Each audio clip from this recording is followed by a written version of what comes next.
Good evening, everyone. Good evening. Welcome to another live stream. It's your host, Danny Dhaiphong. And as you can see, I am joined today by two special guests. We have returning guests, Andrei Martyanov, geopolitical and military analyst and historian. And we also have Scott Ritter. He is the former UN weapons inspector and U.S. Marine Corps intelligence officer, now geopolitical analyst and journalist. Historian. Welcome. And historian. And there we historian. go. Yeah, exactly. We have two historians here on this program. Definitely can't sell either of you short. So, welcome, guys. Thanks for joining me this evening. How are you? Pleasure. Doing well, thanks. Great. Well, let's begin then. So, everyone who's listening to this, I want to just welcome all the moderators, welcome all the supporters of this program, all the viewers here. Make sure you hit the like button. And of course, you can find the work of Scott and Andrei. I have both of their YouTube channels in the video description below.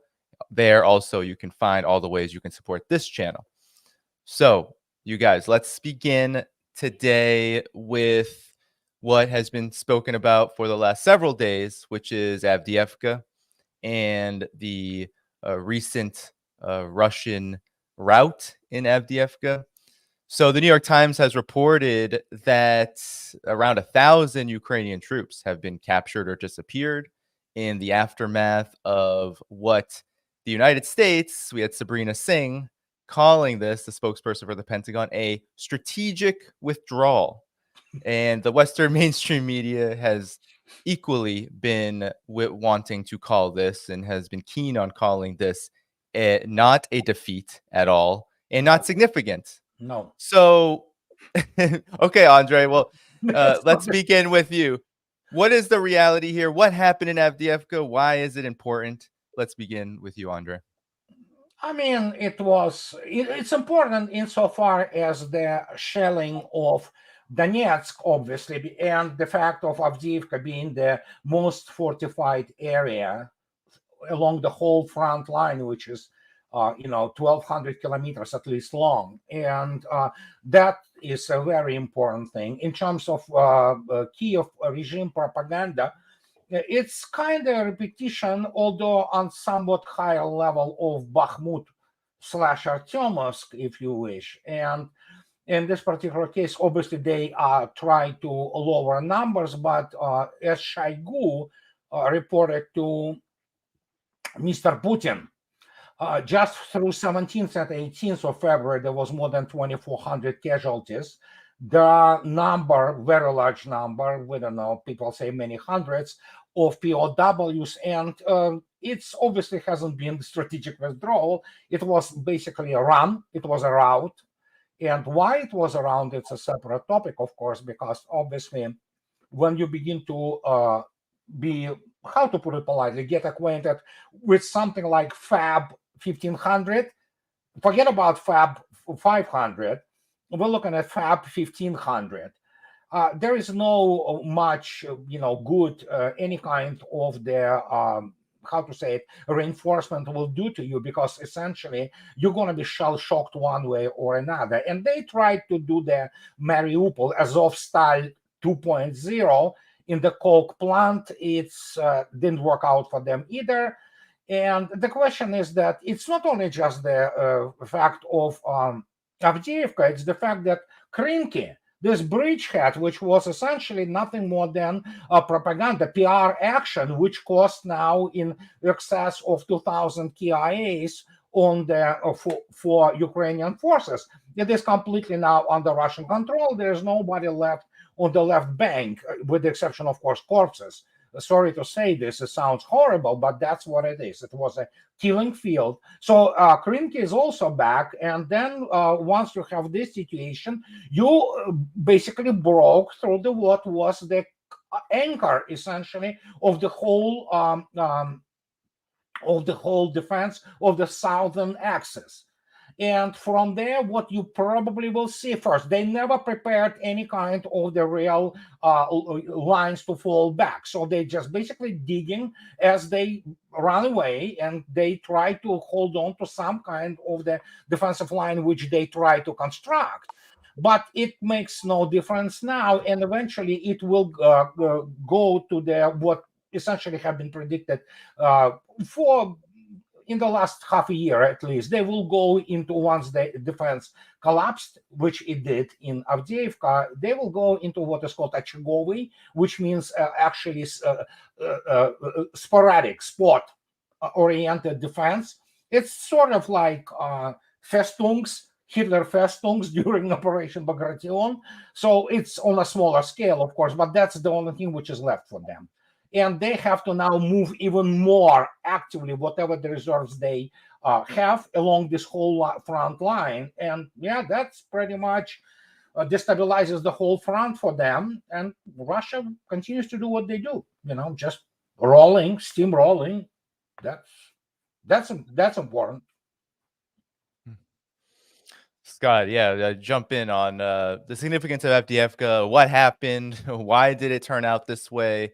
And what I wanted to show you first, Scott, actually, for you to react to, because maybe both of you can also comment on what's next here.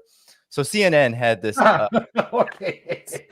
Ukraine's defeat at Avdiivka darkens the mood in the West. And it took a while for Mr. Nick Patton Walsh to actually get to the topic of Avdiivka, talked about Munich, talked about Navalny, which we will talk about later today. But then he finally talks about how it's not such a big deal. He goes into this map, look at the map. But then he says, Kiev is now dealing with Russian surges on many fronts. After Avdiivka, they may attempt to sweep up surrounding villages. The fall of this railway hubs frees up Kremlin units and air power to fight elsewhere. Vuhledar to the south, Robotyne in another southern village. So, Scott, what is next in your opinion? And maybe you could also comment on the Avdiivka situation, how it all connects. Well, I think Andrei covered the the importance of Avdiivka quite well. It was fortified. It's been a thorn in the side of the Donetsk People's Republic since 2014. On and off fighting throughout the 8 years of conflict before the special military operation, and the scene of nonstop fighting ever since. The prioritization in terms of troops. The Russians. I think that there's something. And correct me if I'm wrong here, Andrei. The First Army Corps, which is a Donetsk People's Republic unit, although now it belongs to Russia. They were the ones leading the charge for a long time here, and they basically burned themselves out. They lost the ability to continue the offensive, and so sometime in, I think, late 22, early 23, and then other priorities took over, defeating the Ukrainian counteroffensive in Robotyne, etc. But it's a symbolic thing and a strategic thing. I mean, there's some road networks, rail hubs, things of that nature. Logistics always drives war. So by taking this, it would be symbolic. You're getting rid of one of the anchors, the cornerstones of Ukrainian defense, and you're improving your own logistical sustainability. You're getting rid of a heavily fortified zone. But all that discussion makes it sound like this was a one of, meaning this was the Battle of Avdiivka, and then it's over, and now we're going to redefine the war elsewhere based upon that. No, let's talk about what happened at Avdiivka, and I think this is important. And again, Andrei, anytime I get it wrong, just jump in, because you're perfect. my goal is not to get anything wrong here, but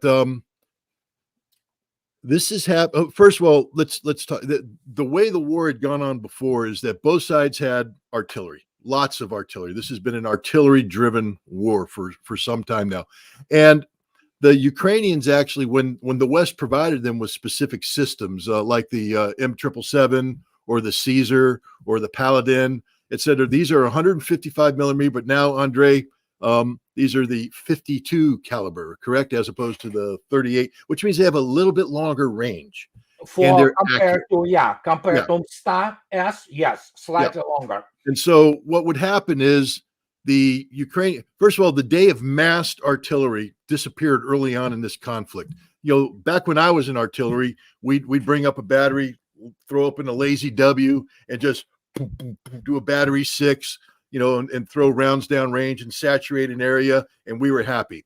But then drones happened, and you'd set up your lazy W, and a drone would come in and go pop, pop, pop, and you lost 3 guns, and you're like, I haven't even started this thing. And then you start firing. Then the counter battery comes in. You lose 3 more. And now your battery is gone. And so they had to break it up into 1 and 2 gun platoons that are operating. The Russians had to work on command and control. They had some communications problems in terms of responsiveness, because now you didn't just have a battery there. You broke it up into platoons. You need to replicate communications capability. There were problems, straight up problems. The Russians had artillery numbers, but in terms of effectiveness of fire, on some occasions, the Ukrainians were actually able to do a better job in counter battery warfare and better job in concentrating fires to break up Russian attacks. And so the battle, it became very much a positional war. The Russians would launch attacks, take a position, but then the Ukrainians would bring in artillery, knock the crap out of the Russians, counterattack with an effective force, and seize it back. And then the Russians would regroup, and you're going back and forth, back and forth. There's not too much major change on the battlefield. Drones are introduced on both sides, very effective. And then what started tipping it for the Russians was when they took out the air defense of the Ukrainians. And now the Russians were able to come in with this weapon system. Andrei spoke about it. It was a Fab 500 early on. It was just basically a 1,000 pound. Well, it was a Fab 250 actually early on. It was a 500-pound bomb, and they put on this cheap attack. It's sort of like what the United States did with the JDAM. You take a Mark 82, Mark 84, and you put you put on some fins, and then you put on this GPS satellite nose. You drop it, and it guides and it hits the bomb, hits the target. The Russians did something similar. They put on these wings that fold out, and they started, as the air defense got taken down, they could start, the Russian Air Force start coming in closer to the battlefield, not coming into the battlefield because air defense still reached out, but drop these bombs outside of the envelope of Ukrainian air defense. And the Ukrainians didn't have a response for these. These would come in and they start hitting targets. And then as they suppress the air defense more, and these bombs get bigger in size, Fab 500, Fab 1000, Fab 1500, that's a 3,000-pound bomb. And they're just coming in and they're popping things off. And now with no air defense, the helicopters are able to come in and move in. And now the Russians are getting dominance, but the Ukrainians still have this artillery that is good. The Ukrainians were really good at artillery, really good.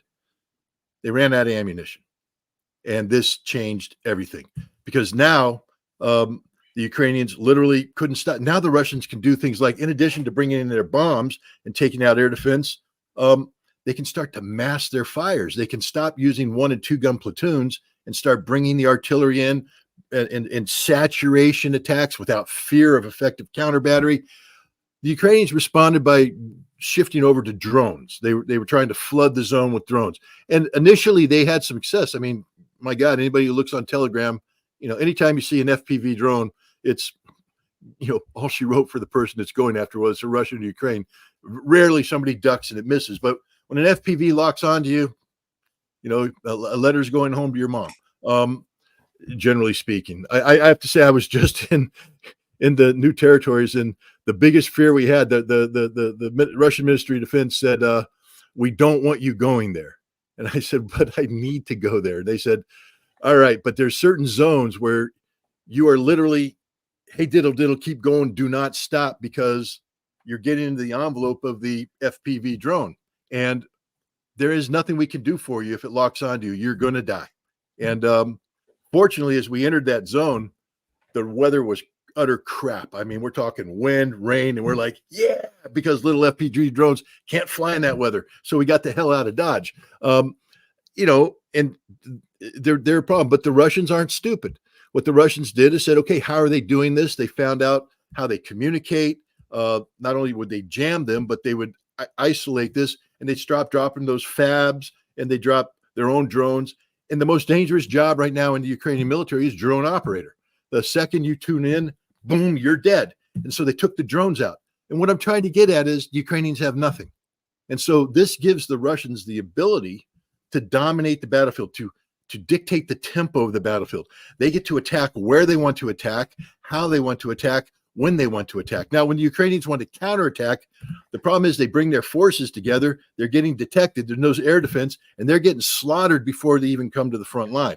And when they do come to the front line, and this is another part of the game changer, they have certain units that are well known. I mean, the 47th Brigade with the Bradleys, the 82nd with the Leopards and maybe the Challengers, and then the 3rd Assault Brigade, the former Azov, which is pretty much gone.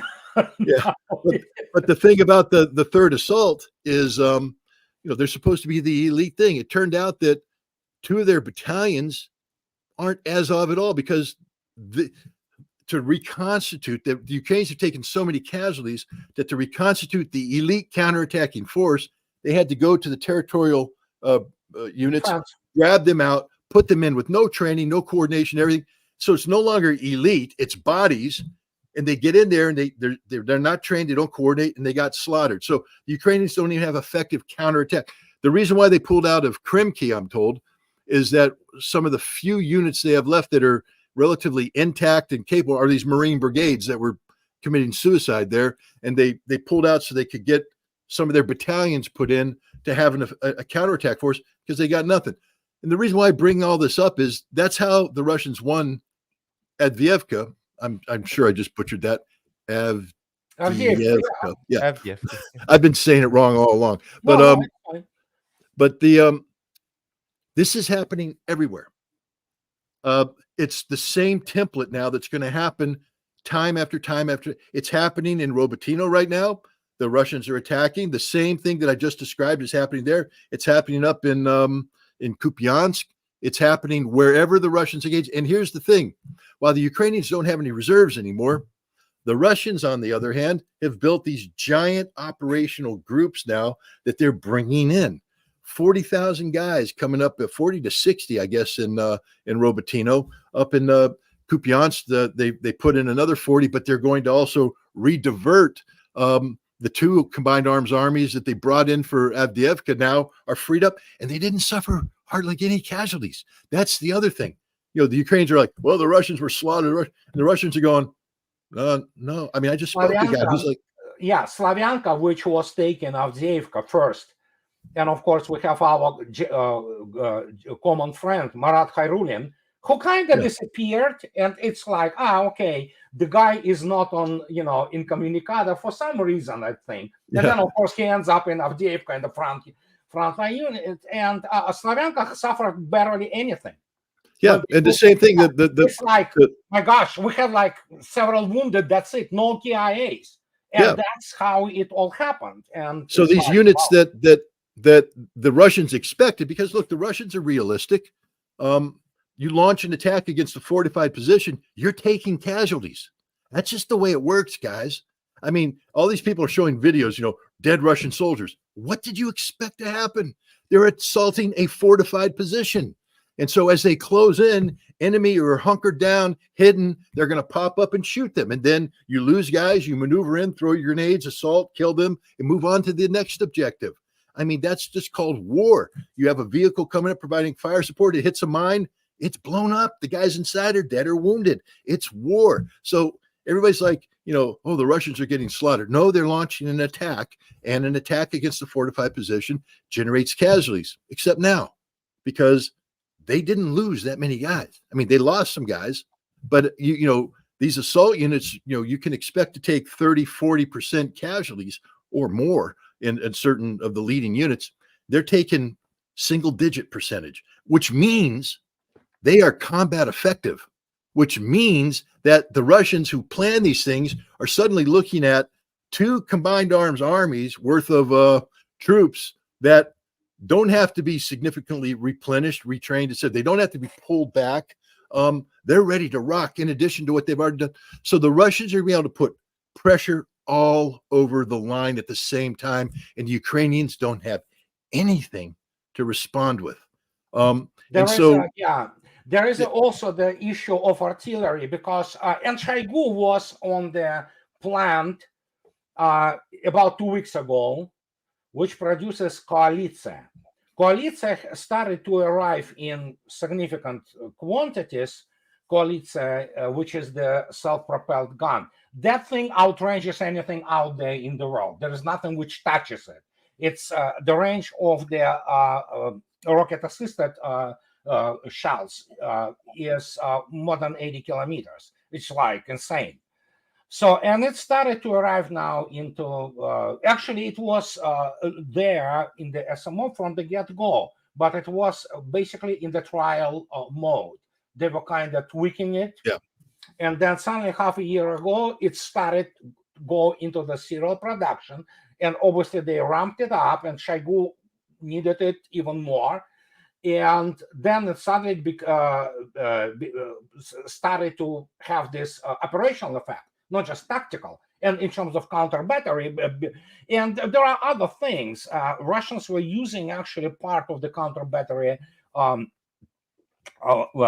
fight or tactics, starting from the, I would say, 2023 at the very beginning. They managed to use the Tornado MLRS, which is a horrifying weapon.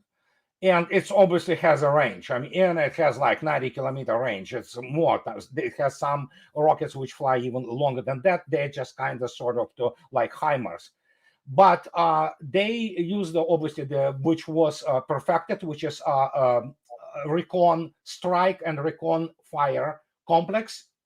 And then, of course, they've been using the Tornado, but that's a horrifying thing. When it flies in, you don't even need to have a good accuracy, although it's still very accurate. This thing, I believe the single Tornado, which is 8 tubes, I believe it's got tube. I don't remember. I believe it's 8. It's pretty much, when they fly in, it's 2 football field. There's nothing left there, 2 football field area. It's just gone. Nothing survives there. It's thermobaric, and so. But now, they run out of everything, and that's Scott perfectly described the situation. There is nothing much more to it here, really, So it's. Yeah, I talked with somebody today, and I tried to liken it to because I think you mentioned it, Andrei, Operation Bagration, the destruction of Army Group Center. And the thing, though, that people don't realize usually is that the Russians lost a lot of guys in Operation Bagration. Yes, it was a decisive victory, but big arrow warfare produces big casualties. And the Russians aren't in the business of losing a lot of people anymore. That's just not their model. So I think a lot of people who are expecting now that the Ukrainians are on their back feet and are only going to get weaker, they're like, well, now's the time to, big arrow it. And I think what you're going to see is the Russians are going to be like, no, we're just going to go ahead and we're going to pick another sector of the battlefield and we're going to dominate it. We're going to take it. We're going to inflict maximum casualties on the Ukrainians, minimum casualties for us. Then we're going to take a pause and go. And when I say a pause, I'm talking like a day, and go over here. And then they move over here. And I just think you're going to start seeing this gradual chunking away at the battlefield, as opposed to, big battles of encirclement and things of that nature, because it's also the most effective demilitarization that there is. You're just chewing up the Ukrainians. They don't have anything to replace these troops. And eventually, the Russians aren't going to need to do big arrow because there's just not going to be anything there. There's going to come a day, and look, I can talk about it now because he actually did an interview. But when I was in Russia this last time, I spent a lot of time with Avdiivka, Aludanov, the Chechen. But he's not just a Chechen commander, but he was the commander of, I think it was the 2nd Army Corps in Lugansk. In addition to the Akhmet forces, he commanded Lugansk forces, some Russian forces under his command. He was taken out of the the battle zone and sent to the Russian General Staff Academy because he's a pretty knowledgeable guy, and they want to give him more training because they're expecting bigger and better things from him, and also because he's going to try and capture the battlefield experience together with other generals into updated doctrine. But when I talked to him, and we had lengthy conversations, he basically said, look, this military math thing that you've been talking about, he says, you're 100% correct. Yay, I was correct. Opti thought I was correct. I like that.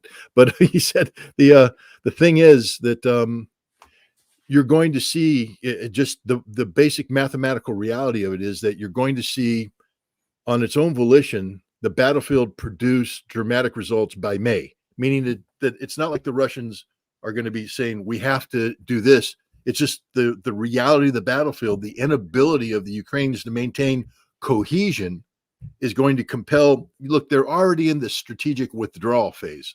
There's going to be more strategic withdrawals as the Russians overwhelm this. You're going to see they're going to give up, Kramatorsk. That's probably something that's going to fall soon. Izium, Kharkov. The Ukrainians are going to have to make a mad dash back to the Dnieper River and try and form some line there. Then the Russians are going to come down Mykolaiv. Not because the Russians are doing big arrows there, because the Ukrainians can't hold a front and they have to fall back. And you're going to see Odessa get bypassed. You're going to see the Russians bypass Odessa, link up with Transnistria, and then Odessa will surrender. And this is probably going to happen. Some of this is going to happen by May. But according to Opti, and he just said it today, so I can say it because I was not telling anybody about our conversation just out of respect for him, because I didn't want to get the guy in trouble but today he said exactly what he told me. He said by September this all could be over, not because the Russians are doing big arrow, but just the Ukrainians won't have anything left. There's nothing left to fight with. They will run out of it. Yeah. They it sounds cynical, but that's the way of war. You compel the enemy to do our will. And again, we have to keep in mind, Russians don't view it just merely as the war with Ukraine. It became last year the war against the combined West. It's not anymore like, we fight Ukraine. No, we fight NATO. And Putin today and Shoigu, it's like they are obviously simultaneous and unanimous in their assessment, including Rutskoy. This is the big guy.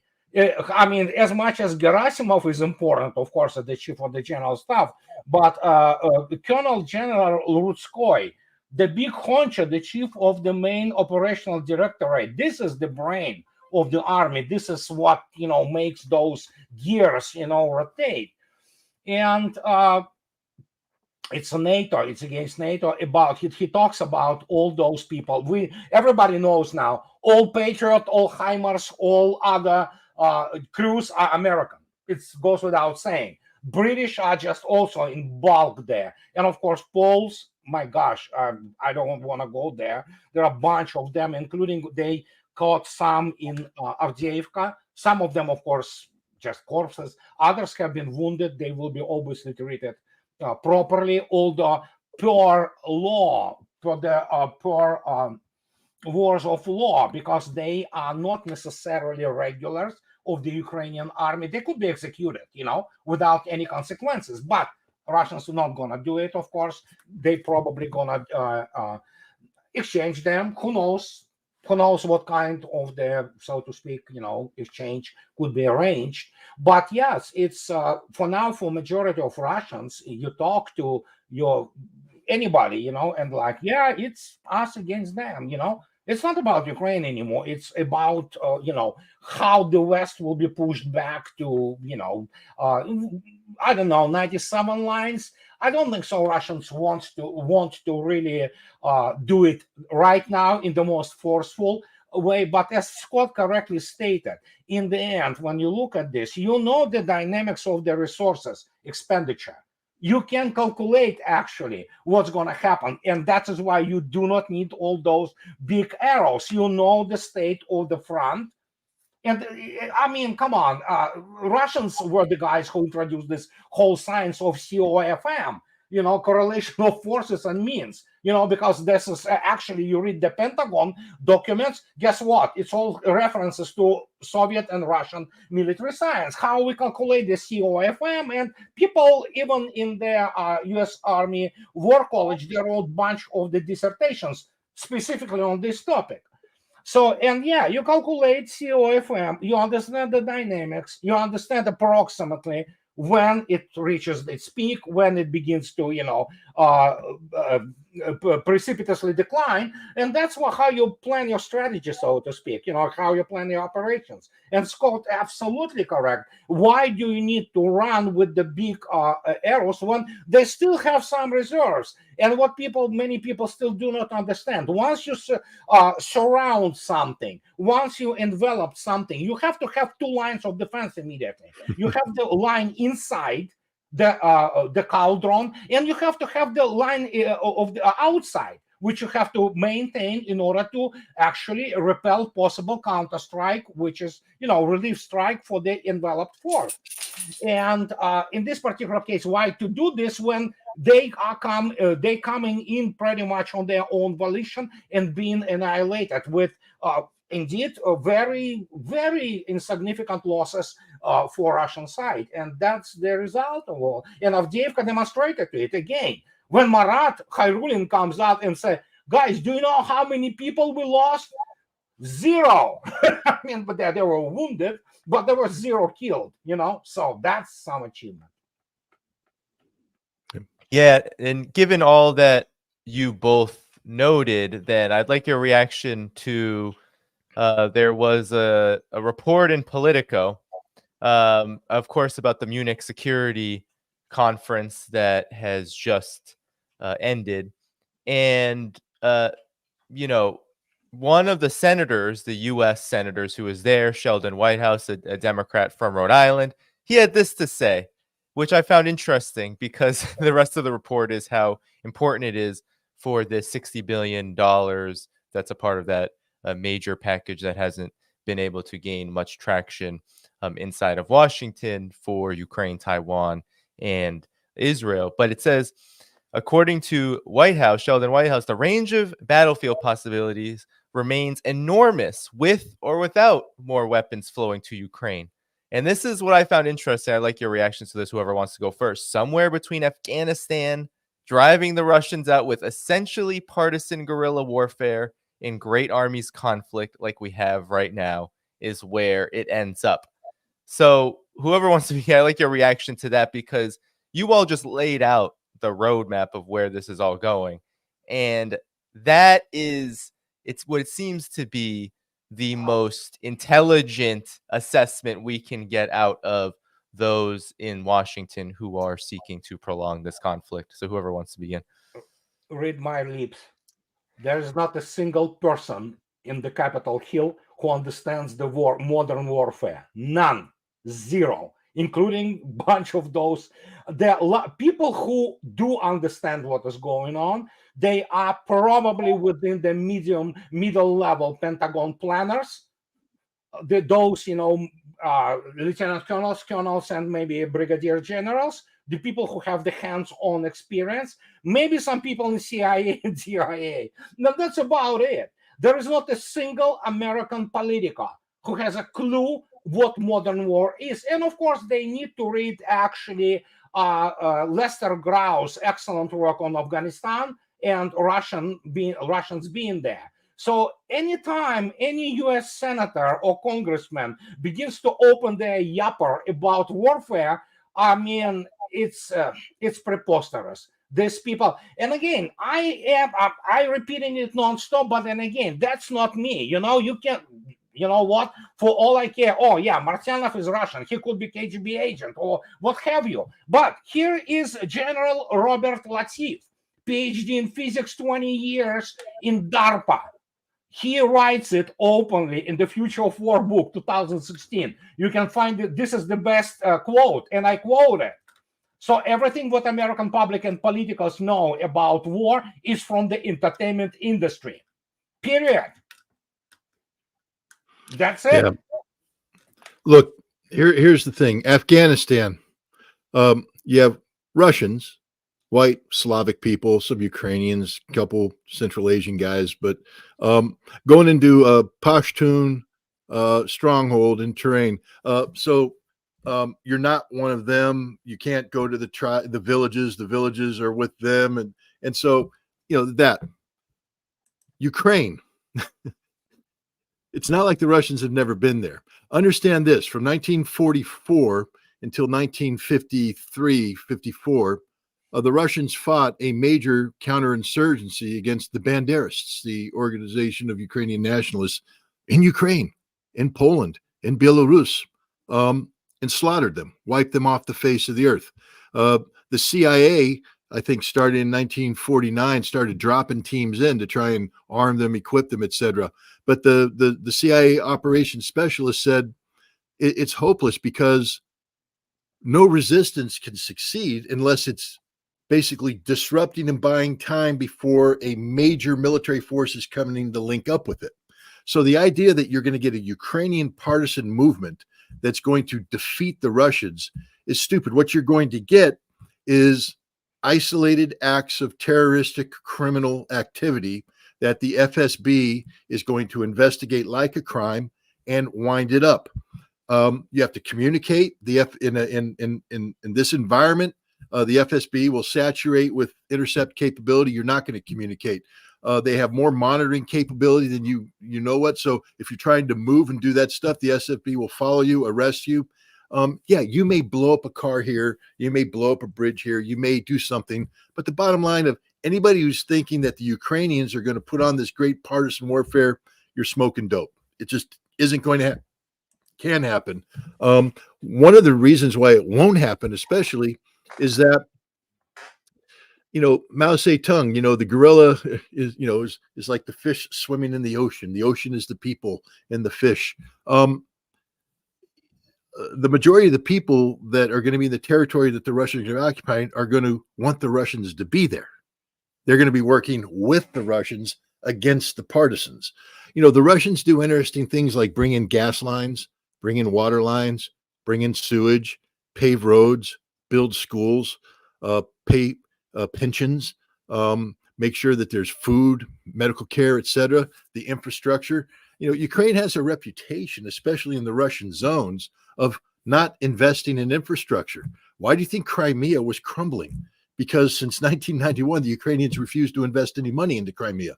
They said, "Oh, that's where the Russians are." What do you think they did in eastern Ukraine? They didn't invest. They left the Russians to hang. They didn't put any money in for modernization, all that. This population does not like Kiev. And when the Russians show up and start bringing the infrastructure in and rebuilding, the population is going to be with Russia. So now if you're suddenly saying, I'm going to do this anti-Russian partisan activity, it's not going to happen. So let's stop talking about Sheldon Whitehouse, as Andrei said, doesn't understand anything about what he's talking about. Neither does anybody. And I can guarantee you this. There were some CIA and special operations guys who before this war were training Ukrainian special operators to do unconventional warfare and things of that nature. And look, the Ukrainians have had some spectacular successes.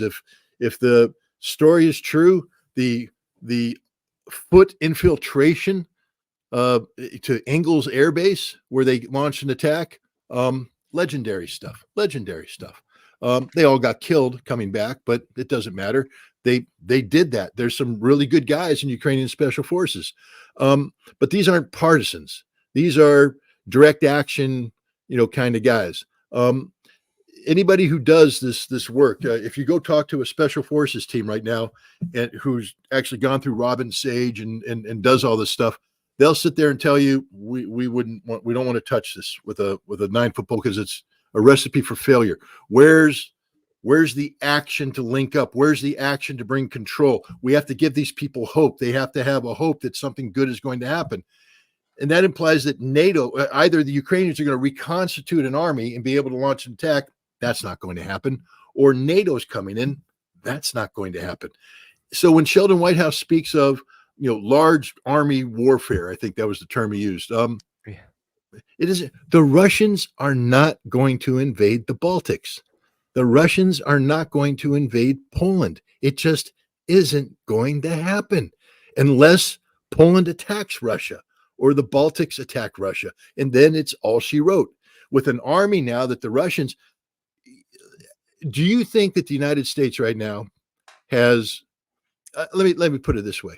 Back in 2005, 2006, I was invited to the School of Advanced Military Studies in Fort Leavenworth to meet with.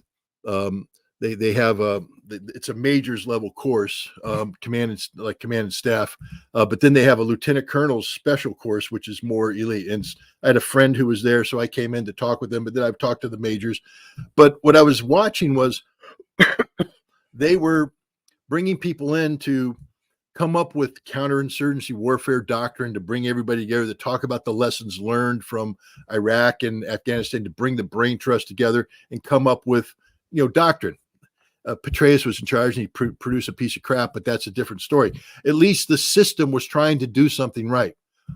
The Russians right now, this is like, Opti going off to the General Staff Academy is around their third or fourth iteration of pulling combat leaders out of the front lines, putting them for a 3 or 4 month course in the General Staff Academy to suck the knowledge out of their head and say, how do we get better? What do we have to do? And then they take this, they turn it into a curriculum, and they've actually had units that had gone through training, gone through the assault courses. The new curriculum came out and people went, we were teaching them the wrong thing. If they go in, some of these guys are going to die because we haven't updated it. They pulled them off the front. They were supposed to become the operational reserve ready to go in. They pulled them off and retrained them. Took, a month and a half, 2 months to retrain these guys to the new doctrine because the Russians are continuously updating this stuff. The Russians right now, as Andrei said, they're not just fighting the Ukrainians. They are geared towards fighting NATO. And NATO won't have a clue what hit them, because I can guarantee you that the United States hasn't pulled. First of all, we're not directly involved in this, but if I were doing this, I would take Americans, special forces guys usually, or some, skilled, tactically oriented majors, some captains, some majors, some lieutenant colonels, and I would sheep dip them. I would say, you're Ukrainian for a month. You're attached to this unit. Your job isn't to fight. Your job is to observe and learn. I want you to watch how the Ukrainians are doing this. I want you to see how the Russians are doing this. And if you live, we're going to pull you out and you're going to the School of Advanced Military Studies, where we're going to start updating doctrines so that we're ready to fight the Russians, because they're getting ready to fight us. But we're not doing that. We're not doing that. Right now, we're teaching the same old crap that we taught before. We're talking big arrows, Desert Storm. We're talking Operation Iraqi Freedom, driving up to Baghdad. We're talking all this stuff. And if we try to do that against the Russians, we're going to die, literally, straight up. Because as Andrei said, the Russians, the reason why they built this new artillery system is that they learned something, that you can't allow yourself to be outranged. You can't allow yourself to be outranged. And NATO was outranging the Russians. B, even if you have ranged weapons, because the Russians do have some long-range artillery, it has to be precision strike capability. And if it's not, then it doesn't do you any good. You're blowing up dirt. And C, if you can outrange them with precision strike and mass, you win. And then the most important thing, and this is something that nobody gets, a couple of the guys I talked to, including Opti, I'm allowed to talk about it now because he's spoken, so I don't feel guilty. I always felt guilty, like betraying a trust. But the Russians now, look, and he laid it out for me. He said, Scott, I know you. I know your background. He said, I can tell you how you would do the battle. You'd get up there, you'd have your supporting arms in place, you'd lay down your supporting arms, you'd advance, you bring in your spotters, you'd have some drones out there. As you locate the enemy, you're going to suppress them, maneuver in, come in, bring it up, boom, boom, boom. And I said, yeah, that's pretty much how it works.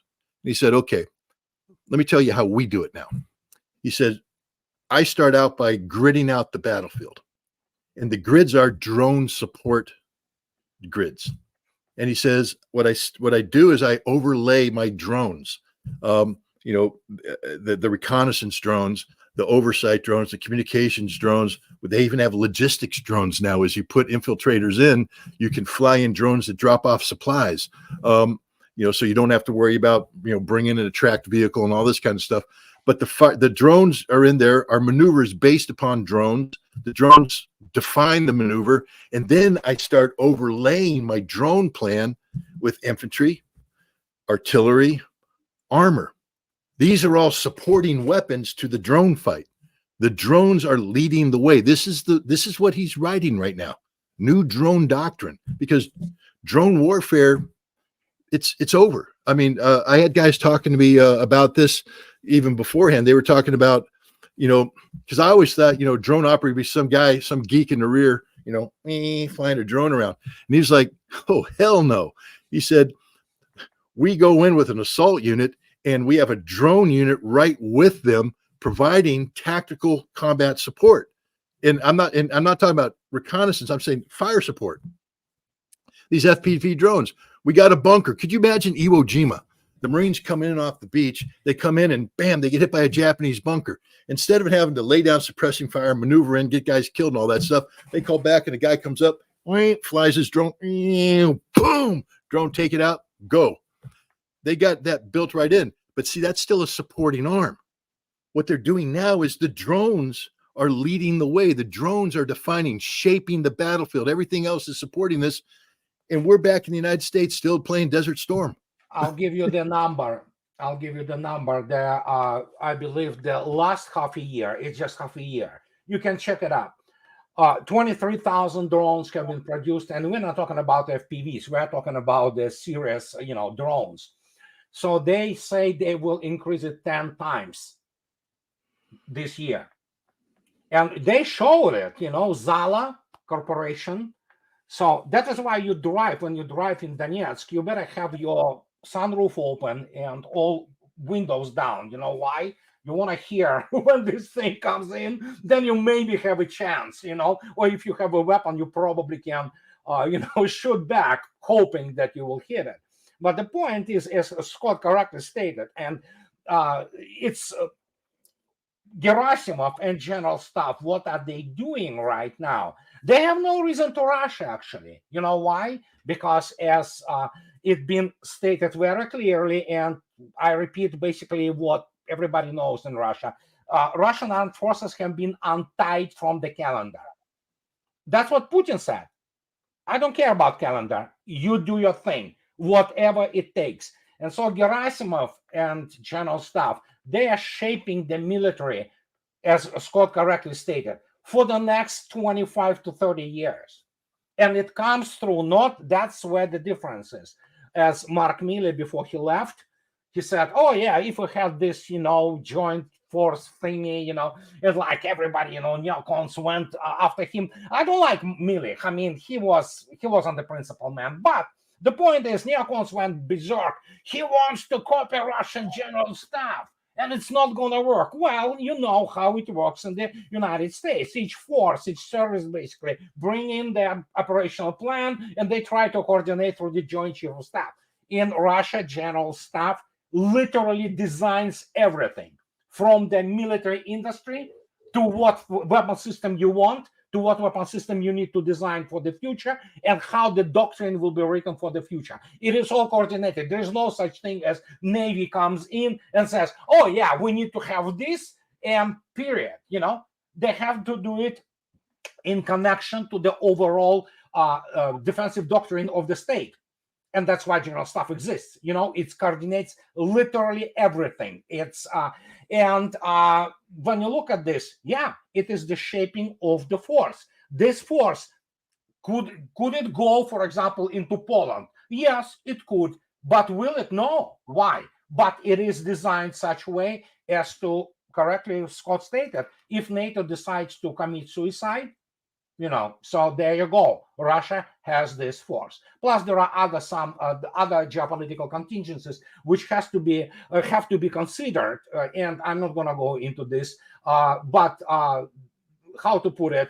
Things change. Even Mr. Lavrov a few days ago stated Maybe sometime in the future when relations will be restored, we'll see what's going to happen, and I think so. This is the very important thing which happened. Many people do not necessarily reflect on it, as absolutely necessary or as it is worth its consideration, because what happened with this hysteria with the nuclear weapons in space and all this garbage, everybody knows it's all propaganda primarily. Everybody knows Russia's anti-satellite capability, what they are pretty much, more or less. They know what they are, and they know what there is no, Russians do not want to put nuclear weapons into space. There are nuclear, obviously, power sources which are flying there. But the point is, most likely what we see is that, we need to communicate with Russians immediately, we need the contact, we need that. It's all the cover up for basically what already everybody understands. Even, well, I'm not sure about Joe, but I'm pretty sure Sullivan finally figured it out, that we better start talking now, because it could be late down the road completely. And under the guise of this hysteria and they kind of untied themselves a little bit, their hands, that they can go out now and reach to Russians and said, how about those space weapons? And while we're talking about space weapons, how about we talk about this thing here? And then they begin to discuss what is the white elephant, in the room, or 800-pound gorilla, whatever. And they need to talk, because the war between Russia and the United States is a horror. Okay, nobody wants that, So, and as a result, we have this development, and then of course after Avdiivka, well, they knew that Avdiivka gonna fall really fast. They knew it. They are not complete idiots there. There are still smart people in CIA and Pentagon. They could figure it out. So they were preparing this, and once Avdiivka fell, everybody understood the significance, especially it has been the most fortified area probably in Europe, and now what do you have? Well, obviously it's not Maginot Line, and they need to talk. How are you going to talk when you basically, insulted the country, assaulted it, effectively conducting the unannounced war? So, well, yeah, there's the guys. Disguising those concerns about the space weapons, let's kind of talk about those space weapons. And obviously, under this guise, they can now start talking. I think so. There are some actually contacts right now.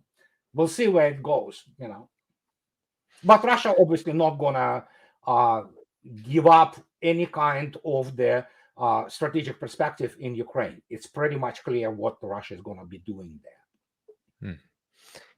Well, speaking of disguises, maybe redirecting attention, there was the death of Alexei Navalny, the longtime opposition figure, longtime discredited opposition figure. Yeah. It's important to say this, but he died not too long after Avdiivka fell, and there was, of course, a firestorm, of course, in the mainstream media. The entire mainstream Western media was all in with Navalny, and I wanted to get your take on this because it's been known, even in Western mainstream media, even Amnesty International had to take away their identification of Navalny as a prisoner of conscience in 2021 because of his very vile, nasty, and outright dehumanizing and racist remarks about all of the ethnic groups in Russia that practice Islam. But nonetheless, it felt very convenient that his death, as it took place, helped redirect so many. And now we have talks of sanctions on Russia, even sanctions on China for supporting Russia, but sanctions on Russia for what it did to Navalny. Whoever wants to begin, maybe Scott, you can begin. Your reaction. Wrote excellent expose today. Yeah, I think you recently Oh yeah, excellent. I read it I refreshed it. Beautiful expose. Well, I think we just have to acknowledge it. First of all, we have to be careful about using the term opposition. The political opposition to Vladimir Putin is the Communist Party. They get what they pull in 17-20% every election. Real numbers. They're not going to defeat him, but those are real numbers.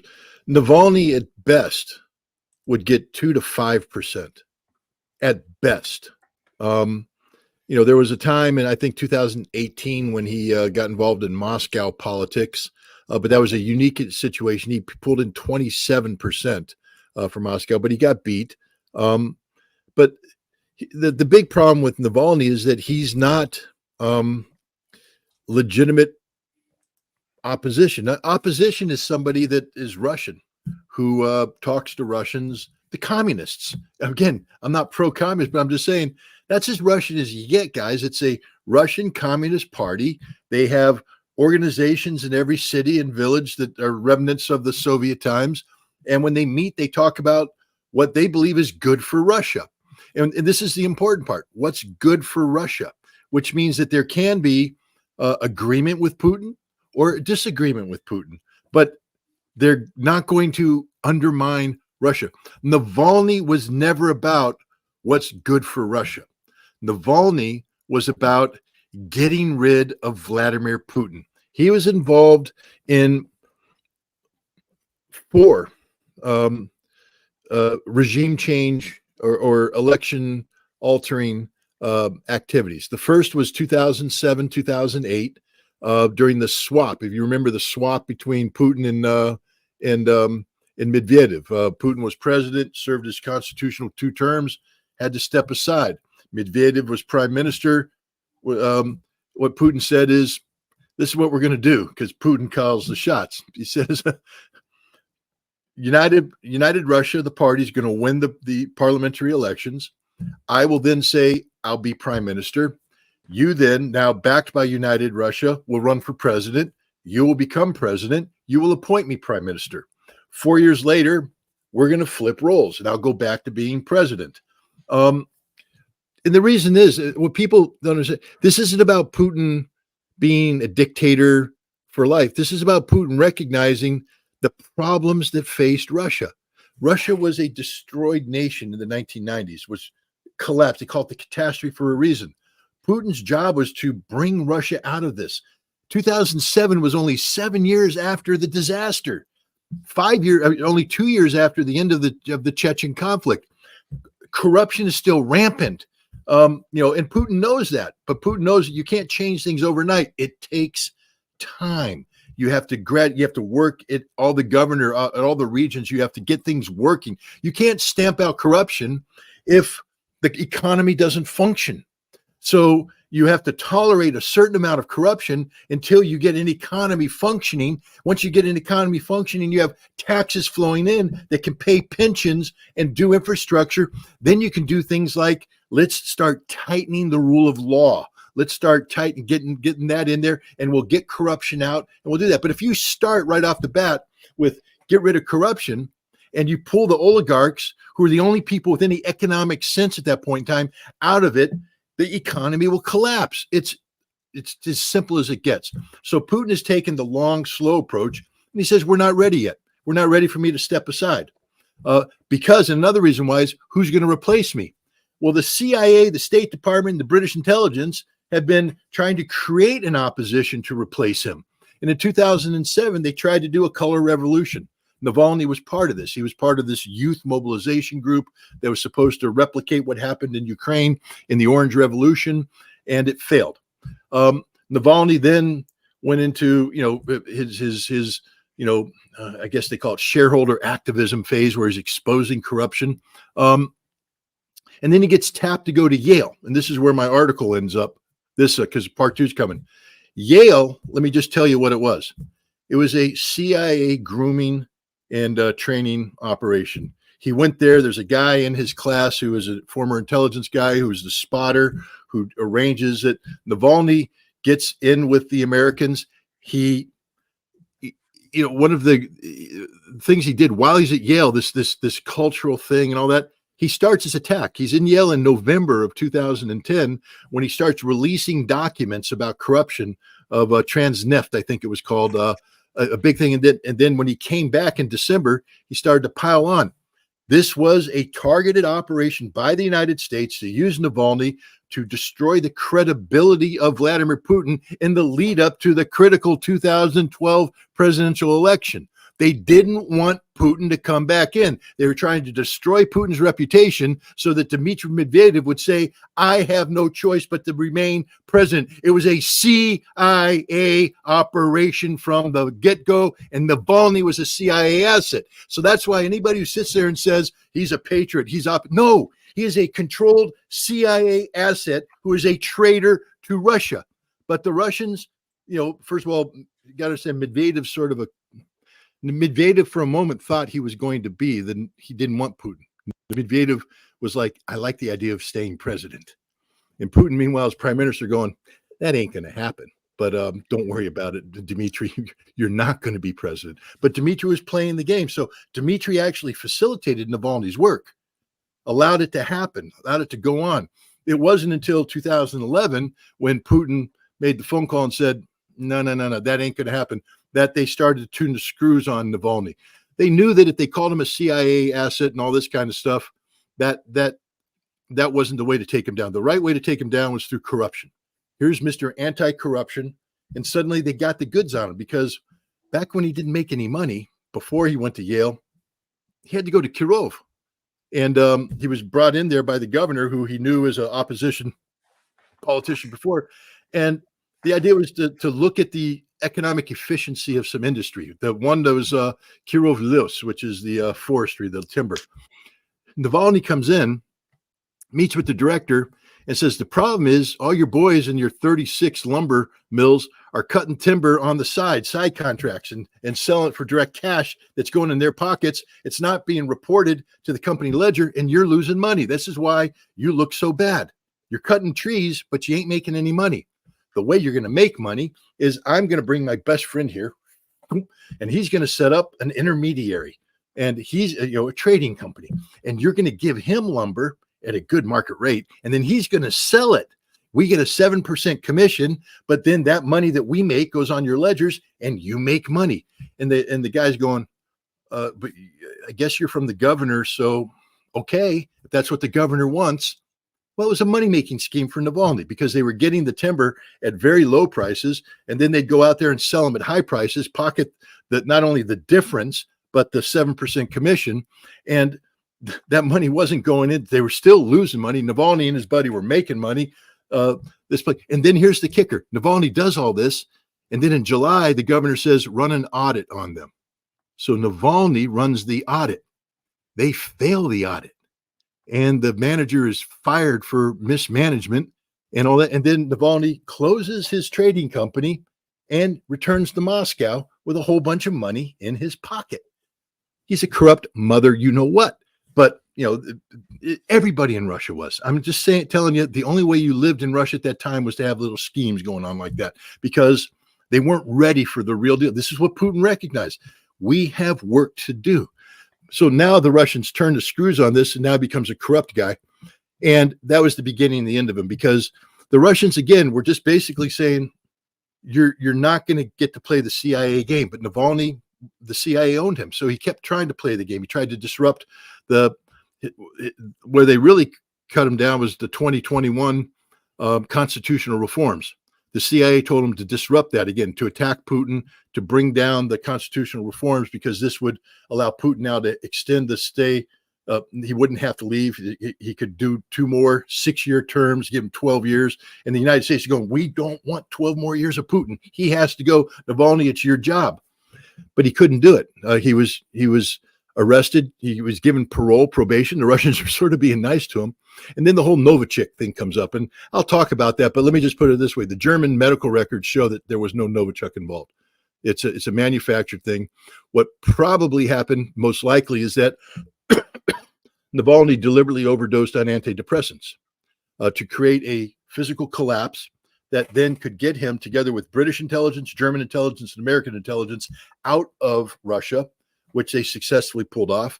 Then he has a miraculous recovery, because Novichok, of course, is the most deadly substance known to man.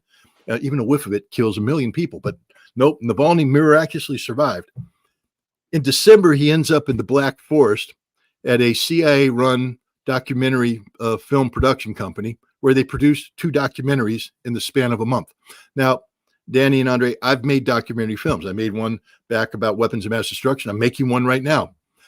You can't make a documentary film in a month. I'm just telling you right now, especially when you bring in sophisticated computer-generated graphics and all this kind of stuff.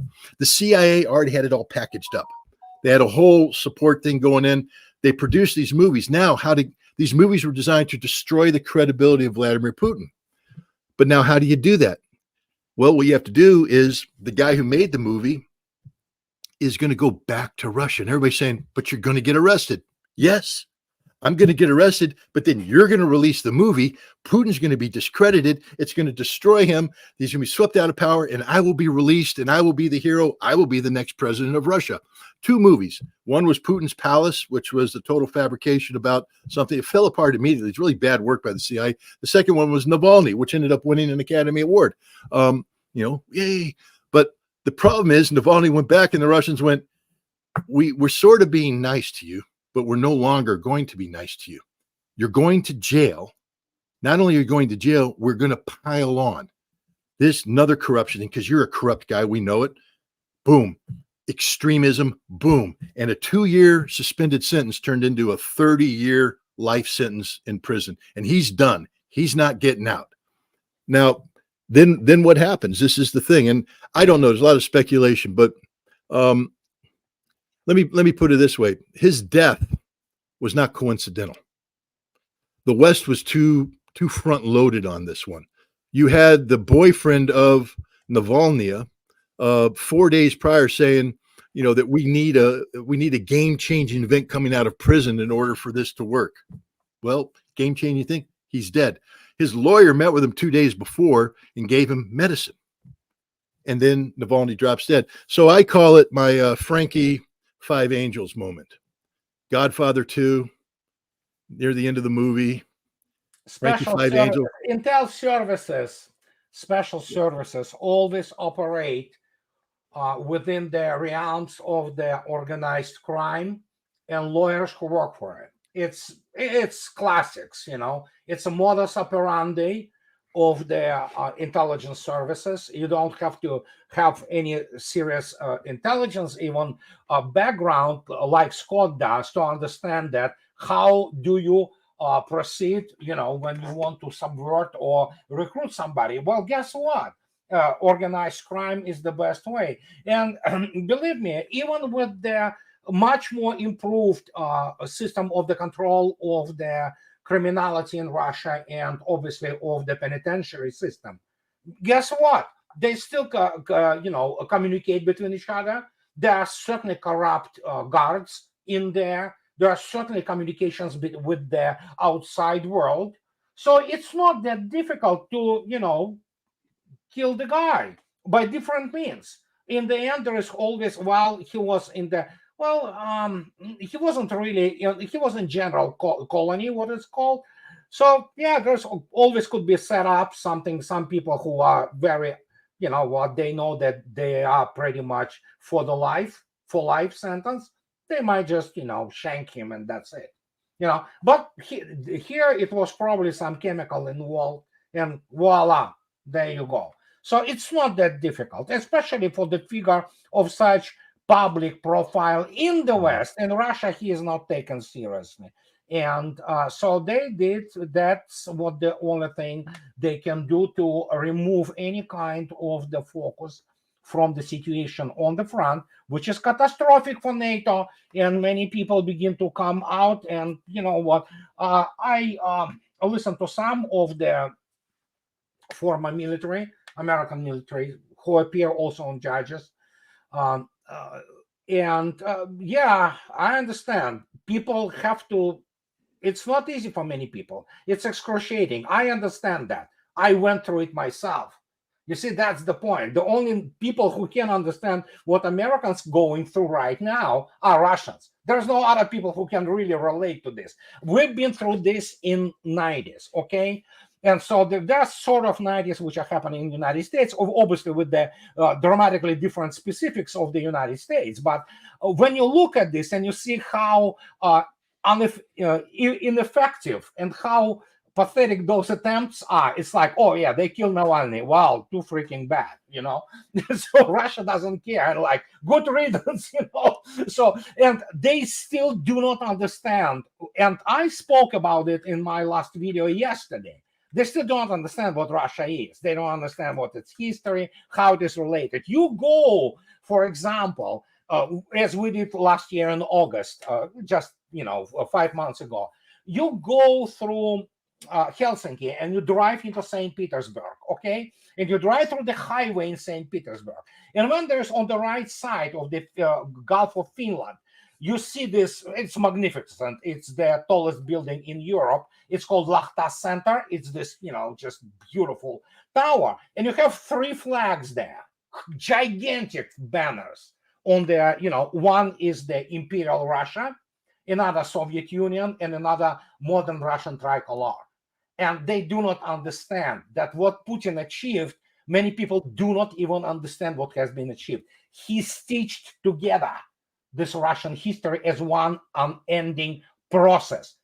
And it's your history, period. Nothing you can do about it. You cannot go out and reject Soviet period. It affected so many people, so much have been achieved there. You cannot go out and reject Peter the Great, or westernization of Russia.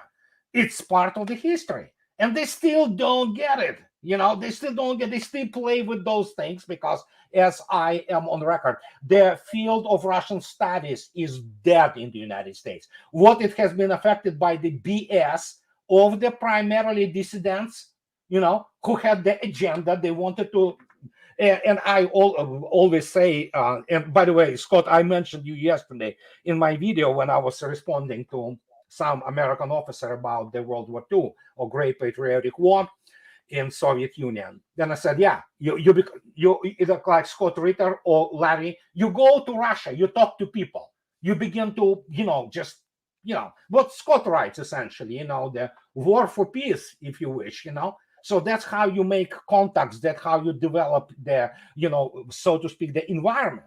And then when the Navalny case comes in, it's like, okay, yeah, you know what? Candace Owens has bigger audience than CNN, okay? Let me put it this way. Simple as that. And what are we talking about? We're talking about complete, so to speak, the paradigm shift in the informational environment that, as we spoke with you, I believe, with you about Jon Stewart. Not funny. Yeah. It's right before the show. yeah, Right. it's for this, let him do his thing, his shtick. Life changed so much. And a special military operation obviously was this kind of, the primer which lit up this, the shell, if you wish. And we have what we have. They try to push Navalny, nobody cares. Yeah. In fact, and there's nothing wrong with this. I'm pretty sure most Americans don't care about Ukraine either, So many of them will not find it on the map. So it's like, they play those games, they thought. And it is very important that, for example, today, former ambassador to the Soviet Union, esteemed Jack Matlock, when there was real American diplomacy, when you had people of stature, you may go and discuss whatever you want about Mr. James Baker, but he is a smart guy, okay? He was a man of, and then of course you have ambassador like Jack Matlock, and he speaks today. I don't remember what platform. He was talking about how Russians have been basically cheated, So, and Russians have a long memory about the expansion of NATO. And Jack Matlock was present there. He was part of those negotiations. He was friend of George Bush Sr., James Baker, they were buddies essentially, So he been through this when it was all arranged with Gorbachev, and how it was basically, and Russians remember that. And that dictates all this situation, which overall the framework in which we all are today. Of course, with different views, different experiences, and things of this nature. But obviously, for example, I admire what Scott does, So, well, pretty much half Russia admires what Scott does. So, and this is so important, that people talk about it and they bring it up to public at large and educate it. And that is why, yeah, CNN can write about Navalny whatever they want, or Wall Street Journal, or whatever, MSNBC, which is altogether, a joke of a news outlet. It's not gonna change the overall trend, because we have forces, historical forces, working of such a scale that I am finishing my fourth book right now, and sometimes I cannot find words to adequately, describe things, because, like, okay, if I describe this, where do I go from there? Because it is so huge in its massive geopolitical realignment, which we observe today, that it's all started when they decided to, provoke Russia.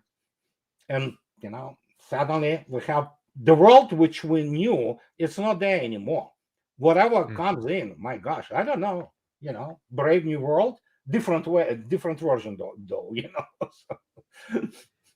So that will be my statement for today. I will have to leave like in 5 minutes. So. Okay.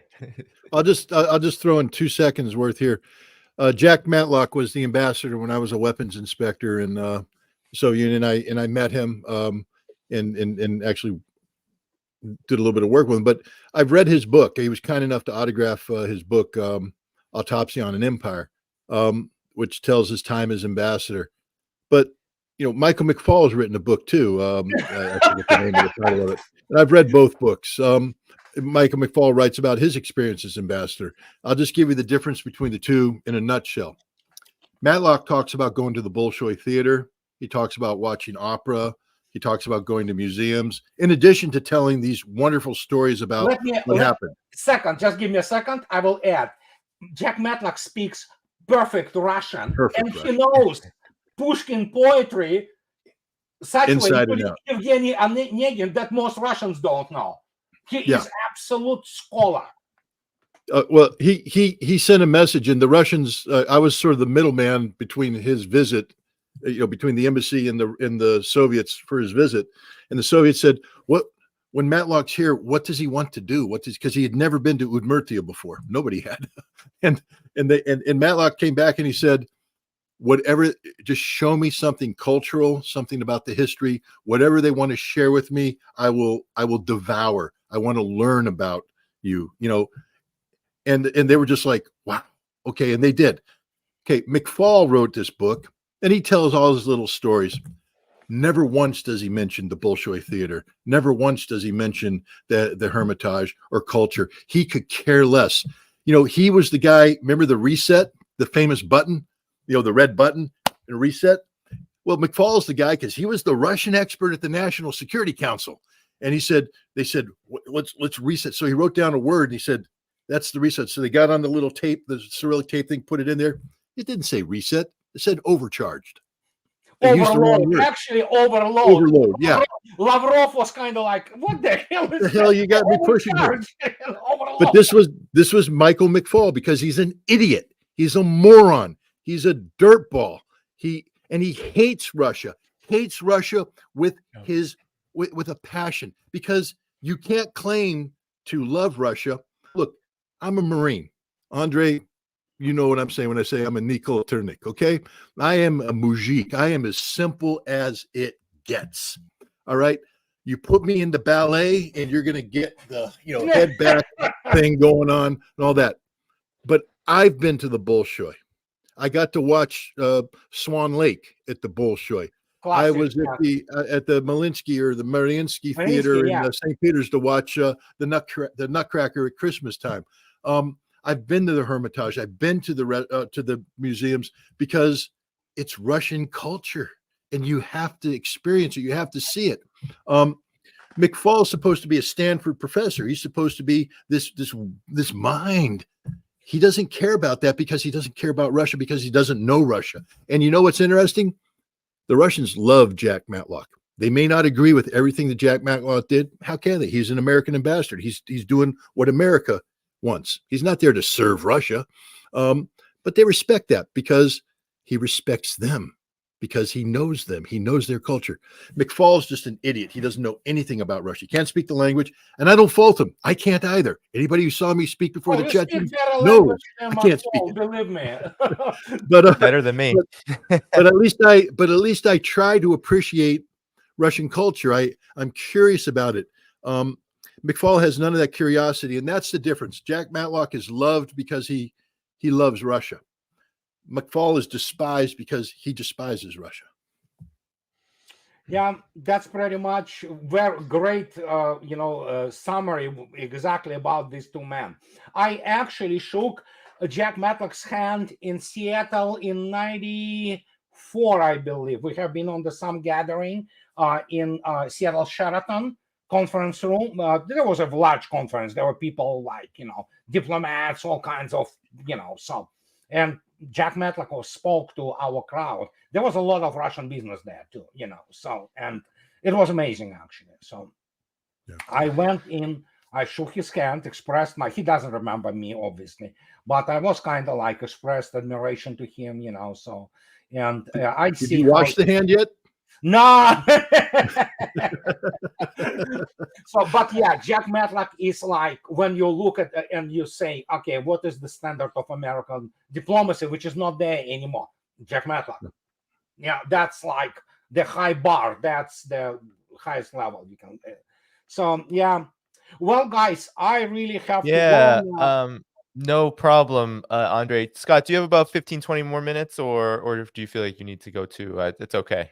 I'll help you out. I'll help you out, Danny. I'll hang in here for a little bit longer, but I'm an old man, and I am. Yeah, no, I understand. Well, I'm not getting younger anyway.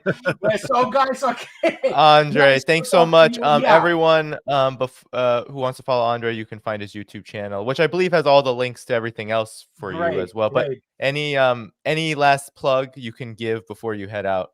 Thanks, Andrei, for your time. Just hyperlinks. That's it, and I'll talk to you guys. Always pleasure, Scott. My privilege to talk to you guys. Thank you, Danny, for having us. So, and I'll talk to you guys later. Bye-bye. Bye. Have a good night. Have a good night. All right, Danny. Since I'm staying here, you have to give me one indulgence. All right, I'll indulge you. What's up? Well, my wife tells me not to read the comments. God, did you read the comments? I read a comment. And Tommy Treadway at 6:55 p.m. said, Ritter, you claim to be a Marine, but this Army infantryman notices how you run from anyone who challenges your evil hypocrisy. Del Mar, New York, any boxing center you want. I'll set it up. 3 rounds, 3 minutes each, and I'll kill you. Okay, Tommy, I ain't running away. I'm a Marine. You are a soldier. You think you can bring it? Bring it. There. Now I've said my thing. I feel much relief. But I just despise cowards that go on the keyboard and do this. There's a lot of that. There's a lot of that. We attracted. This is why my wife says don't read the comments. But and honestly, you and Andrei have probably attracted the most viewers live in a single stream. I think we were up closer to 9,400 or something at its peak. So lots out of those number of viewers. I'm not surprised that we'll have our trolls. But yeah, I wanted to, so maybe we could, are you down to answer some questions? People submitted some questions. Yeah, Tommy Treadway can submit a question too. Yes, super chat questions. So Tommy, if you're out there, definitely, we might not see it unless you super chat it. All right, so let's do that. But first, before I get into that, I wanted, Scott, your reaction. We were just talking about Navalny. Praised, right? I saw some really just cringe-worthy takes on Navalny from across the political spectrum. It's interesting when you have people from across the political spectrum unite on something, and Navalny was one of them. You had those people who have really respect on the left, like Cornel West, give him a huge glorification. And then, of course, you've had people all across the establishment political spectrum as well. Now, you have Julian Assange, who is he's not even at his hearing, his extradition appeal hearing, because he is too sick. But nonetheless, that is happening. You also have developments like this. Navalny is he's a CIA asset, and his organizations, his various organizations, have been funded by the National Endowment for Democracy. Similarly, Vox Ukraine is a National Endowment for Democracy funded organization, think tank, and they came out with this network of Russian propaganda, what connects Western quote unquote experts promoting narratives beneficial to Russia. And I just wanted to show the audience this. So this is the network of pro-Russian disinformation in the West. And you see a lot of very prominent people. You might recognize a couple of them there. I am. And then Scott, I believe, where are you, Scott? I can't see you. You're definitely I'm at the here. very top, right next You're to at Tucker. the top. You're number one. You're in red. I'm evil. I'm evil. You're not baby. only in red, you have, look at these lines, and for me, I have lines everywhere to Ray McGovern, to Pepe Escobar. They obviously did a brief look at my channel. So this is information warfare. And I wanted your reaction just to this real quick while I sift through these questions, because for me, this is what I feel like always intensifies when the United States, when NATO, when the neocons, when they have trouble in basically every single other area, they latch on to information warfare in order to redirect, misdirect from their failures. But your take, Scott?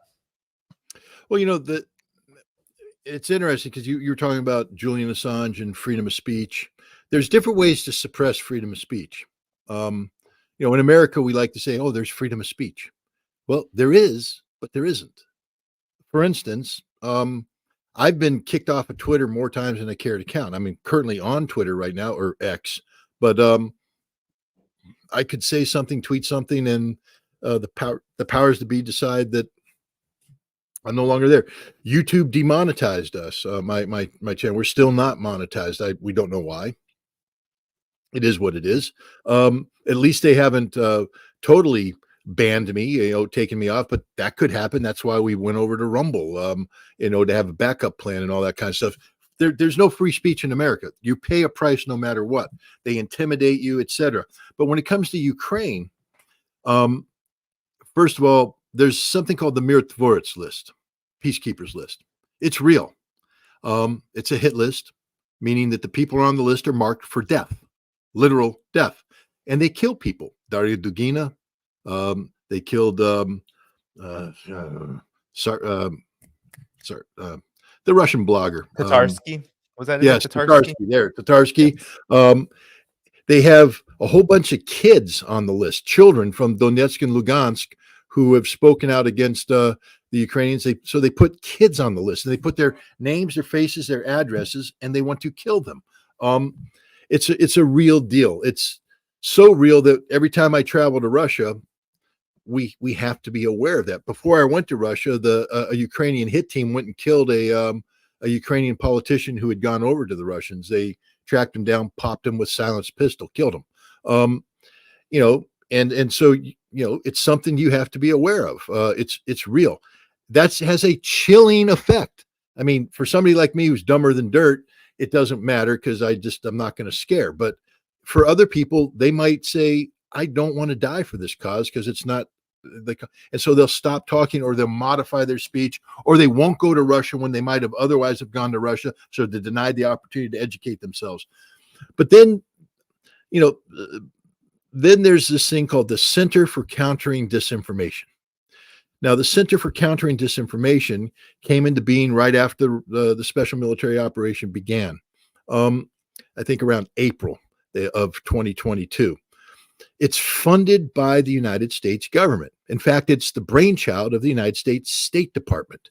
They got together the Ukrainians with the office of the president, Zelensky's people, and they created this thing. They were at the initial organizing meeting. They're there. They're providing the money. U.S. taxpayer money is going to do this.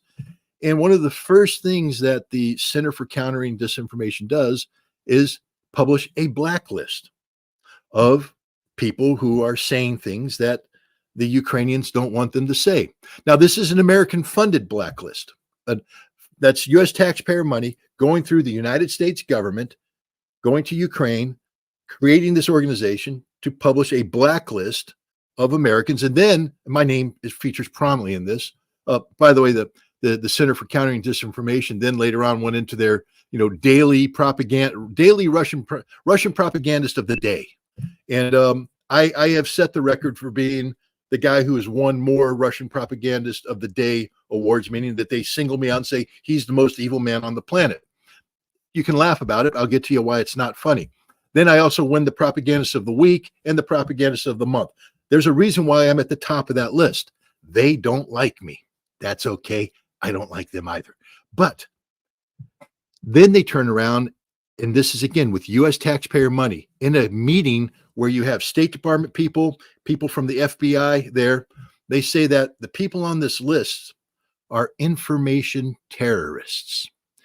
And we want laws to be written so that information terrorists are treated like real terrorists, right, and are subjected to all of the penalties so that we can hunt them down and we can kill them. That the penalty for what you're doing, information terrorism, is death. And they've passed the laws. And the U.S. government's going, we're going to fund this. Now, I'm not the only American on these lists. Others are too. You're now on it, Danny. You're marked for death by the U.S. government, who's put a hit out on you because it's U.S. money that's funding this. And now there's a new list that has come out. This one's attached to the Ukrainian intelligence service, and it's another hit list. I feature prominently in that one as well. I don't know if you've made that one yet, but these are kill lists, meaning that the penalty for speaking out is death. And it's not fake. Again, I don't want to exaggerate and I don't want to say it up, but I can say that back in May, there was moments when we had to alter what I was doing because the intelligence suggested that the Ukrainians were putting teams in place to do bad things to me. And on this trip also, we were worried about that in Sevastopol and going into the new territories. We had to be careful. I had to stay in a safe house. I had to move constantly because the Ukrainians had teams out looking for me so they could find me, fix me, and then finish me with artillery. For the crime of speaking, that's it. Speaking is a crime. Now, there are people out there, and I know this when I read the chats that I'm not supposed to read, that people don't like what I say. I support your ability not to agree with me. I think it's great that you disagree with me because there's a couple things. One, I mean, either you're never going to agree because your job isn't to agree, your job is just to be negative, then you don't matter. But let's say you're truly a thinking person and you don't agree with me. It means I'm not doing my job right. It means that I have to do a better job of articulating my point of view to win you over. I have to get my facts right. For whatever reason that you don't agree with me, I need to do a better job. We need to have a discussion, a dialogue. You know, the Louis Brandeis was a Supreme Court justice back in the 1920s. He was World War I in that period. But in 1927, he did a landmark case, and I could be getting this wrong, but I think it's Michigan versus the United States. I think that's what the case is, 1927. But basically, they wanted to suppress speech, saying that what people were saying was a threat to the national security of the United States, so they needed to suppress this speech. And Brandeis came out and said, that's not what we're about in America. I mean, you know, if you can honestly say that speech threatens the national security, yes, I guess it should be suppressed. But just because you disagree with something vehemently doesn't make it a threat. And the answer to bad speech is never suppression. The answer to bad speech is better speech, meaning that if you disagree with me, that's okay. Put your case out there. Win the public over. Let's have a discussion. That's how it works. That's why I get so mad at CNN and MSNBC and everybody today, because they talk about Donald Trump. I get it. You don't agree with Donald Trump. There's a lot that I don't agree with him about too. I think it's cool that we disagree. We should articulate this, but they don't want to say that. What they do is they say, we have to silence him. It's disinformation. Ladies and gentlemen, whenever you hear the word disinformation or misinformation, understand you're talking censorship because it doesn't matter. It's an idea. Don't call it disinformation. Just say that's their idea. I have a better idea. I have a better way of arguing. I can do this. I can win you over with the strength of my argument. The moment they say that's disinformation, what they're saying is, I can't beat that. I don't know how to handle that. I can't overcome that. they're doing it better than me. So now it's disinformation and I need to suppress it. In America, we don't suppress anything. We shouldn't suppress anything. We should allow everything to be put out there. And if it's wrong, then we have to come up with better ideas, better ways of expressing our point of view and to win people over. And if we can't do that, then we deserve to lose. But we can't win by suppressing. That's not the way the United States works. And yet, when you go back to that chart that you put up there, that's what they're trying to do. What they're saying is everybody on this list has to be ignored, suppressed, because it's disinformation. They don't say why it's disinformation. They just say it's disinformation. It's misinformation. It's misleading. And, CNN, Trump, disinformation. Look, again, we could talk January 6th. I don't want to talk January 6th, but we can, if you throw that out there, there's a narrative. There's a narrative on each side. Let the narrative play out. What I don't like is when they say, oh, you're a January 6th guy. We don't want to hear from you. And I'm like, no, I'd like to hear their point of view. It's the same thing with 9/11. I don't want to go down that rabbit hole either, but there's people out there who have their point of view about Building 7, about this, about that. Right. My response is never suppress them. My response is lay it out there. I'll read it. I'll listen to it. I may not agree with it at the end of the day, but I'm never going to suppress you. You have a right to say what you're saying. You have a right to believe what you believe. And if you can articulate it better than me, then I shouldn't be surprised when more people agree with you than agree with me. And if I want to change that, then I need to come up with a better argument, a better use of facts. And this is what makes America better, because now we're having an intellectual discussion where facts matter. And, how you organize your thoughts matter. And then we can inform people, empower them with knowledge. It's wonderful. That's what American citizenship is supposed to be about. Empowered with knowledge and information. Never suppress, always express. Wow, that's a Jesse Jackson type thing. I like that. Never suppress, always never suppress, always express. There, that's my new civil rights mantra.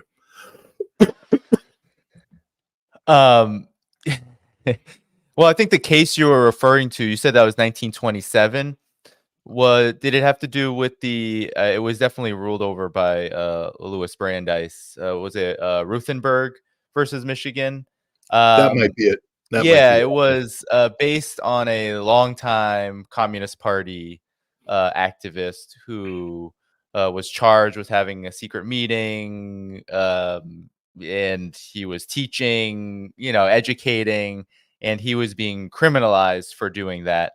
And essentially, what Brandeis says was there needs to be a clear and present danger. There needs to be an emergency before there is repression over public discussion. And that's really important given all that you just said, Scott, because that is what is being criminalized here is public discussion. It's what we do. We talk about when we talk about China, like God, if I bring up Gaza or, if we bring up Palestine, that's one of the most censored topics out here. If we talk about what Israel is doing to Rafah, you put Rafah in the YouTube title, and guess what? You're demonetized. You put Gaza, you have Palestine demonetized. I had one video with you where I went through a ridiculous appeals process just because there was language about Gaza and about the hospitals being bombed and the refugees.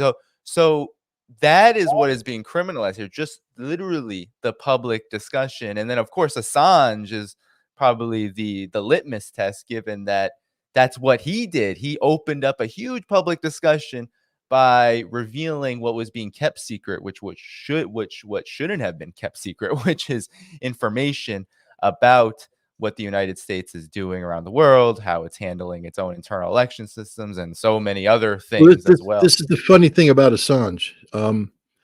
He was arrested because he facilitated the publication of classified information. And it was like, secret information, the video, the Iraq murder video of a helicopter taking out the journalists and things of that nature.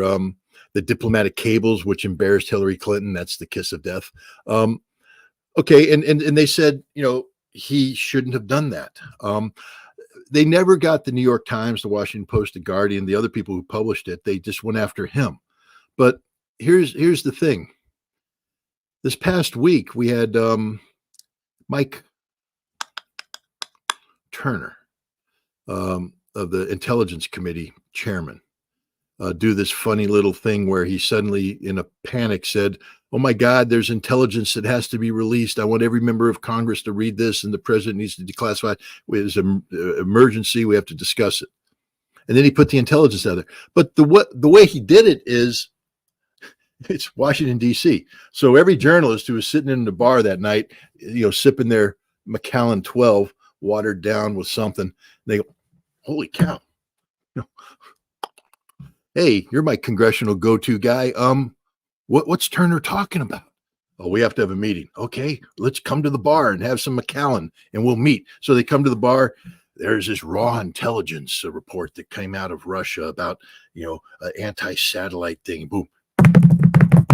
Next day, boom, raw intelligence, anti-satellite. They just compromised a source of intelligence. Now, you don't have to be pro-intelligence. CIA sucks. I get it. But, let's say that the United States wants to engage in meaningful arms control with the Russians.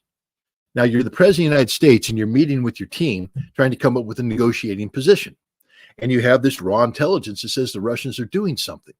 So you want to come up with a negotiating strategy to try and prevent the Russians from doing this. But you need to know how far along they are, what their real intentions are, et cetera. So you want to keep this intelligence coming to you. It helps shape policy. It's very important. That intelligence is gone. It's been burned, finished, boom. Because by releasing this information, the Russians went, "How the hell did they know that?" And then they went back and they reverse engineered it. And they said, "Well, we had a meeting on January 15th. 26 people were at that meeting. We've looked up, 3 of them made phone calls, All right, shut down all those phone lines, change all these phone numbers, divert from these cables." And suddenly the people in the intelligence community who were saying, "Hey, we finally got into this meeting. We finally are getting stuff." They got nothing now. And so now the president's saying, "How do we update our negotiating strategy?" "Mr. President, we got nothing." "What do you mean? We had that great intelligence." "Not anymore. It's gone." "Thanks, Mike Turner. You just screwed America because you're playing stupid politics." Now, is Mike Turner going to go to jail? He facilitated the release of classified information. He's not going to jail. Are they going to do an investigation and find which congressional person spoke to the media and put them in jail? No. Are they going to put the Washington Post and New York Times reporters that met with these congressional people and got that information? And this is top secret information. Ladies and gentlemen, I'm telling you, it's above top secret because the source was probably communications related, very unique. It probably had a whole bunch of code words put after it. I'm not even allowed to say the code words today. That's how sensitive it is.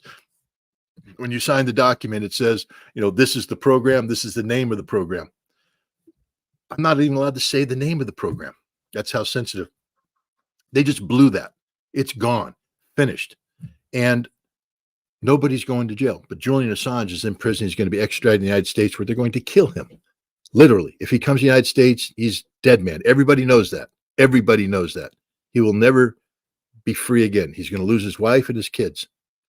For what? For nothing. There was just a huge crime committed last week. A huge crime with national security implications. I just told you what it was. Not a single person will be prosecuted for that or held accountable. Yeah, no, the double standards are just, not only are they so stark, but they're everywhere. It's from the lack of accountability for those who are actually committing the crimes. I mean, someone like Alexei Navalny is praised. I mean, this not only is this a heavily corrupt, wholly corrupt figure, but he's one who, if you just take a cursory look of who he is someone that the same establishment figures who always like to decry that they are against quote unquote corruption, authoritarianism, when they make it up somewhere. They look away when it's not, when it's Ukraine, when it's Azov, when it's Navalny, they look away from their fascist and just outright just ugly, ugly, dehumanizing politics, and also their actions, which are meant to hurt, meant to bring war to Russia. They look away from those things. Meanwhile, people like Julian Assange, actual journalists, Navalny was not a journalist, he was not, but actual journalists like Assange, they are suppressed. People who are just trying to tell the truth, who are trying to get the truth out there, that's who is being targeted through all but these it's lists. it's worse than this, Navalny. Look, everybody who's watching should remember 2016 and how Trump colluded with, Russiagate. Right. Trump colluded with the Russians to steal the election, and it all turned out to be a lie. Every aspect of it turned out to be a lie, but it doesn't matter. Americans were rightly incensed because nobody wants people interfering with our elections. Now, the Israelis can buy an election every election cycle and nobody says anything, but it's the Israelis, so it doesn't matter. But if the Russians were buying election, let me put it this way. If the Russians did what the Israelis are doing, we'd shut it down in a heartbeat. If the Russians came out, Anatoly Antonov came out today and had a press conference and said, yeah, we got $100 million on the table right now to buy Congress. You either support Russia or we're going to primary you. People would say, you're kicked out of the country. You can't do that. You can't buy. AIPAC, which is an extension of the Israeli government, has come out and said, we got $100 million to buy Congress people who are pro-Israel. And everybody's going, that's okay. It's not okay. But let's talk about Navalny for a second. In 2007, 2008, Navalny participated in a U.S.-funded effort to interfere with Russian elections. We literally bought an opposition, and we tried to do a color revolution to prevent the swap from taking place. It is direct interference. In 2011, 2012, we interfered in Russian election to keep Vladimir Putin from becoming president. You remember Hillary Clinton talking about opposition groups. Joe Biden flew to Moscow in March of 2011 and met with the opposition and said, it's not a good thing for Russia if Putin comes back into power. You need to stop this. Could you imagine right now the Dmitry Medvedev flying to America and meeting with everybody who's against Biden and saying it's not a good thing for America to have Joe Biden be your president again. You guys have to stop this. And you think we'd all sit there and go, well, thank you for coming and talking to us and blessing us with your insight, Mr. Medvedev. We really appreciate it. No, we tell them, pound sand, get the hell out of our country. Don't interfere with American elections.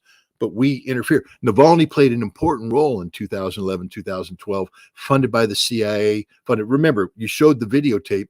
His deputy is trying to get $10 to $12 million from the British so that they can have an impact on that very election, interfering with their election in a meaningful way.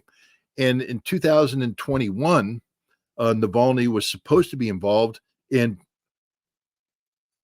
throwing a monkey wrench into Putin's constitutional reforms that were taking place, where he was redoing the Constitution to make Russia iron-proof, against American interference. And America knew that if Putin pulls this off, we're done. The day of us buying an opposition is over because Putin will have put in all the checks and balances necessary to make sure that we can't do it.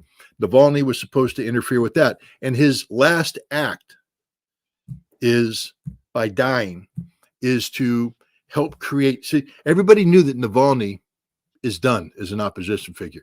In fact, is Navalny.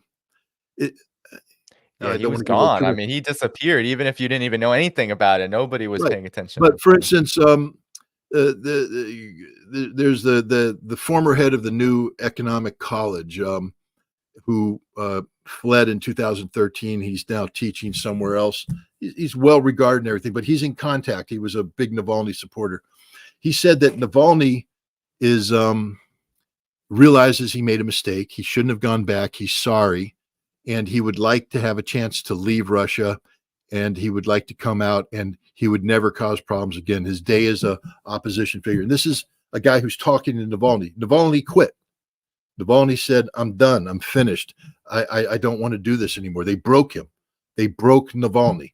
And now the West is going, but you can't be broken. We invested too much into you. You're a symbol. We have to make you a symbol. So here's a broken man. Here's the deal. And the Russians were actually, this came out of Bild. I don't know if it's true or not, but a major German newspaper published it, that there were ongoing negotiations to swap Navalny, who is a known CIA asset, with the guy in Germany who killed the war criminal. They assassinated him. He was a guy who ran over the heads of Russian soldiers during the Chechen War, and all that. So a patriotic a Russian, according to Putin, went in there and took matters in his own hand. No, he was a GRU assassin. He's one of the Russians. He belongs to them, and they wanted to swap. So there was talk about getting Navalny out for this guy, and maybe throwing the Wall Street Journal journalist in the mix to get this swap going. So there's talking. Putin talked about this in his discussion with Tucker Carlson. But here's the problem: if Navalny comes out, there's no symbol. There's nothing. He's a defeated man. He comes out in a spy swap that has basically the United States saying, "Yep, he was a spy the whole time. Yep, we were interfering with Russian elections." Can't have that happen. Where are we today? We have Navalny'a, his wife, Yulia, who's now emerged as the new opposition leader. She has stepped up. She says, I am going to continue Navalny's thing. New face, new momentum, new talk, etc. So now we reverse engineer that. In order to make that happen, he had to die. And if you think this was an accident, you have no idea what you're doing. And again, that's why I called it the Frankie Five Angels moment, Godfather 2, end of the movie. You betrayed Caesar, and but now to keep your family, because remember this, Navalny's daughter got a free education in Stanford. Michael McFaul. I just want to connect the dots here. Michael McFaul gave her a free education. Family. Yulia Navalny'a is now going to be the new godfather. She's the head of the family. How did this happen?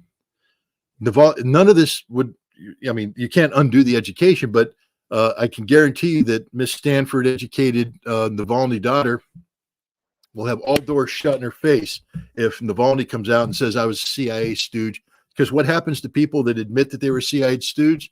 They disappear. They go, they open up 7-Elevens in the morning. And that's it. They mop Popeye restaurants at night. That's the jobs they get because nobody will hire them. And she will never get a job. She'll be ruined. The wife will be ruined, destitute. His son will be ruined, destitute. No future for them. Right now, the family will be taken care of. And that's the important thing about Frankie Five Angels. My family will be okay. Don't worry, Frankie. Everything will be all right. But it meant that Frankie had to die. Now, I don't know how Navalny died. What I do know, what I strongly suspect, is that in 2020, when he went down on the airplane, it was a self-induced overdose of drugs designed to create a medical thing. And the German medical data backs that up. We need to know more about if somebody visited him. There's rumors that people visited him 2 days before. They say they gave him medicine. What was it? Look, the Russians are holding on to the body. I think they're doing a very detailed chemical analysis of what's going on here. But I think you're going to find that Navalny killed himself and that the message was sent. Tom came to him and said, don't worry, Alexei. Everything's going to be okay. Your family's going to be okay. And Navalny did the right thing. He's dead now. And with him dies all the secrets. And his wife now is taken care of. She's been elevated. The cause has a new, and it was all timed perfect for the Munich Security Conference. She was ready. She was front loaded. She was right there, ready to rock and roll. Have you ever seen a grieving widow so happy?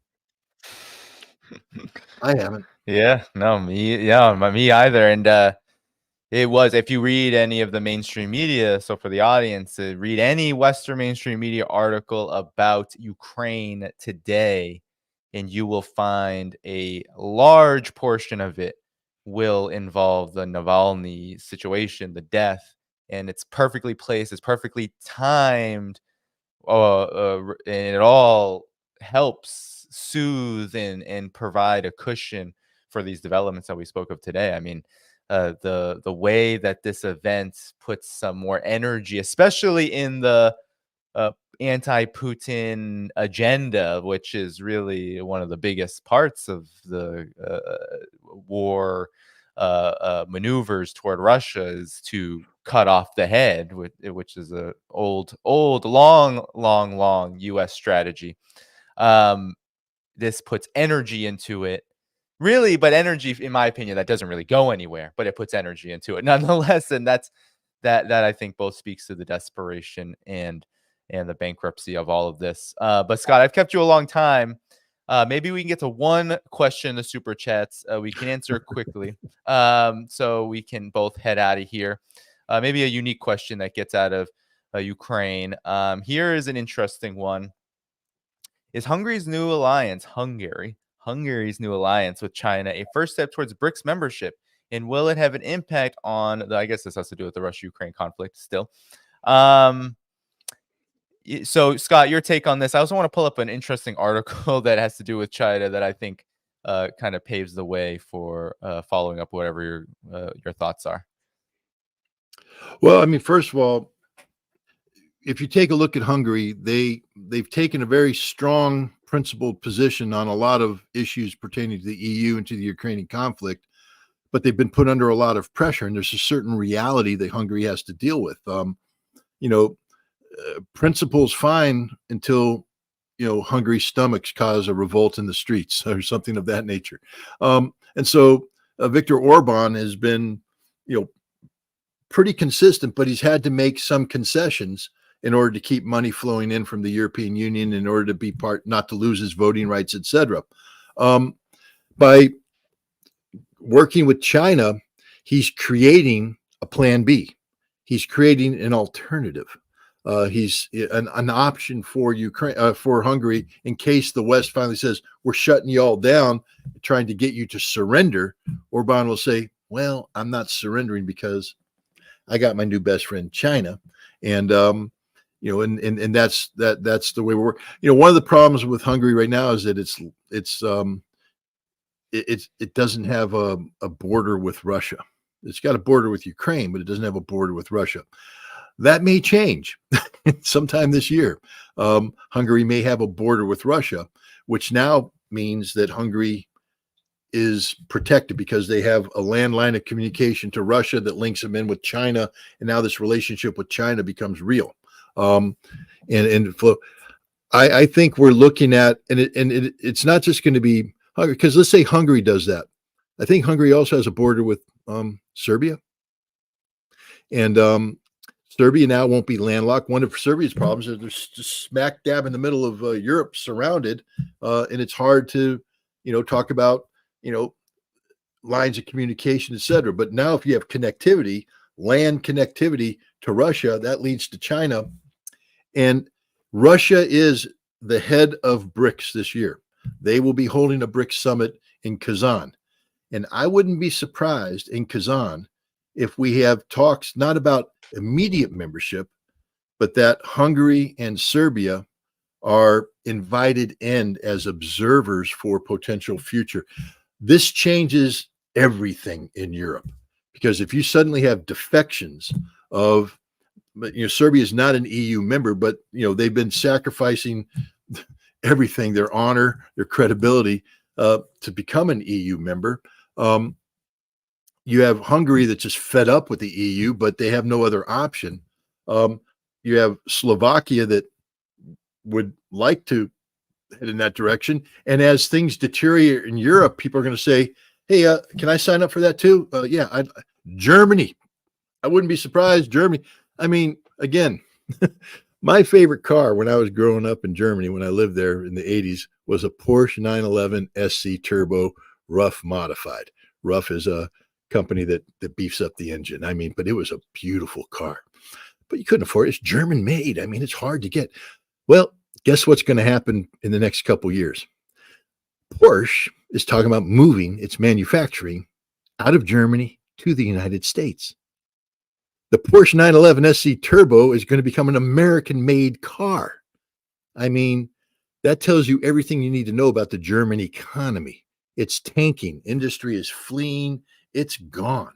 And the Germans may very well say, we don't like what's happening here. Hey, China. Because here again, we have to talk about Germany. The Germans sent delegations to China to try and lecture the Chinese about, supporting Russia and all this stuff. And, and then their big thing isn't sanctions. Well, of course they can't sanction. It was de-risking. I think that was the term they used. We're de-risking. Yeah. That means you're sanctioning. It means that you're going to pull stuff out. And so the German government's like, we're going to de-risk to balance the thing. And all the German companies, VW is the big one. They came up and they said, let me educate you here, boss, idiot, moron. We lose money everywhere because of you, because of your energy policies, cutting off the cheap gas, what you've done here. There's not a VW business that makes money in Germany or in Europe. We only remain solvent because of China, what we do in China.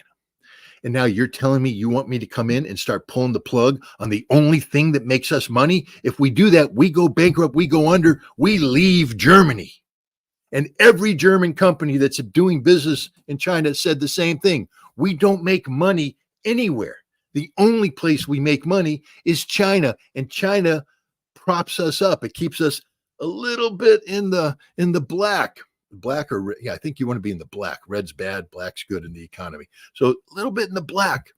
And the Germans had to say, oh, well, maybe we don't want to de-risk as much as we thought we originally wanted to de-risk because we can't. Germany's already married to China and realizes that that's their economic future. They're not going to take the lead because Germany is the heart of the EU. The German economy is the, but not long. The German economy is having a heart attack. And the EU is like, oh, who's going to step up? France? No, they're having a heart attack. Michelin tires, they're shut down. They can't produce them anymore. They're going to America. Everything's going to America, which makes you think that maybe America Joe Biden had some nefarious motive when he shut down Nord Stream, that it wasn't just about hurting the Russians. It was about destroying Europe so that Europe, because America has a problem. We deindustrialized. We sent everything out, and it's very expensive to reindustrialize. But if they come to us, we suddenly have problem solved. Now we have good, high-paying jobs, industrial jobs that now allow the American industrial base to get reinvigorated. Steel, rubber, petroleum. I mean, the whole thing. And Germany will be paying. And Germany will be paying for. They'll be paying for the access to the market, which therefore, unless Germany joins BRICS. Yeah. And so I'm just you're telling you that the future, man, this is just going to get interesting. I mean, because Europe is floundering economically. It's floundering bad. And I think Viktor Orban may be, the sort of a visionary by sitting there saying the solution to floundering Europe ain't America. Mm-hmm. It's China. Exactly. And I think you might be seeing a whole bunch of that taking place down the road. Oh, yes, especially in this part of Europe. I mean, Serbia, you might remember, Scott, during Nato's bombing campaign, China's relationship with Serbia, with the former Yugoslavia, has always been very strong. With Serbia, it's remained strong, and there were a few Chinese journalists who were actually killed in those bombings. They blew up the Chinese embassy. Yeah, they blew up the Chinese embassy. It was one of the darkest periods in the relations between China and NATO, Washington. But I think it's important to always keep China in mind in these conversations about Europe, because I don't know if Hungary is going to join BRICS anytime soon, but the overall trend is toward integration. It's obvious Hungary's navigation of the Ukraine conflict, as well as its growing relationship with China. I think part of this question was that Hungary and China high-level officials have just met. I think their public security ministry in China has met with Hungary's counterpart, and they're agreeing to security assistance. I don't think any of this is that shocking. But, here's just today, Time Magazine, right? You have U.S. hawks must finally get real about China. And you think, oh, well, Time Magazine is talking about, well, maybe because they mention all of these deficits. We talk about them all the time in terms of industrial base, weaponry, military, things that we've covered here, Scott, over and over and over again in relation to China instead of Russia this time. However, the conclusion is very interesting because what this person, and I'll tell you who he is in a second, what he concludes is that we don't have to get real in terms of maybe scaling back and maybe perhaps not pursuing a policy of aggression towards China, but actually that hawks, the war hawks, the neocons, they need to follow the convictions they lead. Hard power is central. If we face scarcity that will take years at best to address, we can't walk, gum, and chew. That the most dangerous threat we face is the one with the most hard power, China. That it's imprudent to cut so close. And in fact, what has to happen is that action, more action, instead of saying, well, we need to pull back because of these objective realities, we need to go even further, essentially saying we need to, the United States, the Pentagon, they need to invest heavily in war with China. But I just want to show quickly who this guy is. This is Eldridge Colby. He was the author. And guess who Eldridge Colby is? I mean, this is a fellow you would think knows a lot about major power conflict in military affairs. Not really. But where he comes from a Center for New American Security. He basically wrote the national security strategy under Donald Trump of great power competition. But where did he end up in the beginning of his career? He served with the Coalition Provisional Authority in Iraq in 2003. So essentially, the U.S. Government that was propped up following the occupation and the invasion of Iraq. In any event, Scott, your final thoughts on this question? I mean, this is the trend. It feels like integration with China and, of course, Russia, Eastern Europe, the rest of the world, and then the United States looking toward their most hawkish elements to take them on a path toward what seems to be self-destruction in these conflicts with Russia and China. I would say this: if you're a journalist who covers this issue, who covers, BRICS related issues and things of that nature, there are two meetings that you have to go to this year. The first is the St. Petersburg International Economic Forum in June. Why? Because the Russian economy is the trendsetter when it comes to integration with China. And if you go to the St. Petersburg International Economic Forum and just people watch, you're going to see a whole bunch of people look like they're Chinese. Some of them will actually look like they're North Korean because they are. And you'll realize that China's already here. China's doing this. This is already happened. It's not something that's going to happen. We always talk about China in the way of, well, that could happen. It's happening right now. We have already been surpassed. What Viktor Orban's trying to do isn't theoretical. He's trying to replicate what Russia is doing right now. And you need to go to the St. Petersburg International Economic Forum, and you need to see that. The second meeting that you have to go to is in Kazan in October. And that's the BRICS summit. You have to go there because Russia has a plan. BRICS was sort of this, I'm not going to call it ad hoc, but it was sort of this club of people who thought they had a good idea, but hadn't really learned how to express it. And then suddenly they grew up overnight because of the stupidity of the West, who started sanctioning and they said, well, we have to grow up real quick. I mean, it's like, those Westerners where the kids are going across with their family in the covered wagon and the Indians come in and kill daddy, kill mommy. And you got the brother and the sister with the little ones to care of. They had to grow up quick. They had to become adults. And BRICS has become adult overnight. They expanded. They've got 5 new members coming in. And now with this expanded BRICS that's talking about expanding more, they have to build the infrastructure of success. They have to institutionalize this. They have to create the framework of coordination. So they're going to build these standing committees. They're going to build the structure. They're going to staff it. They're going to budget it. They're going to get a development bank. They're going to do all the things. And that's happening this year in Kazan in October. And you need to be there to see it, or otherwise you're going to be held prisoner to the stupidity of Western journalists who aren't going to go there, and they're going to report long distance. And you're not going to see, if you're not there and you're not seeing it. And then what I would say is after that, you got to go to China.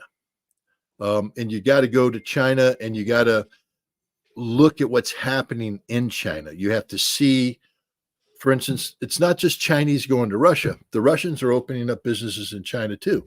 Germany is, other people are.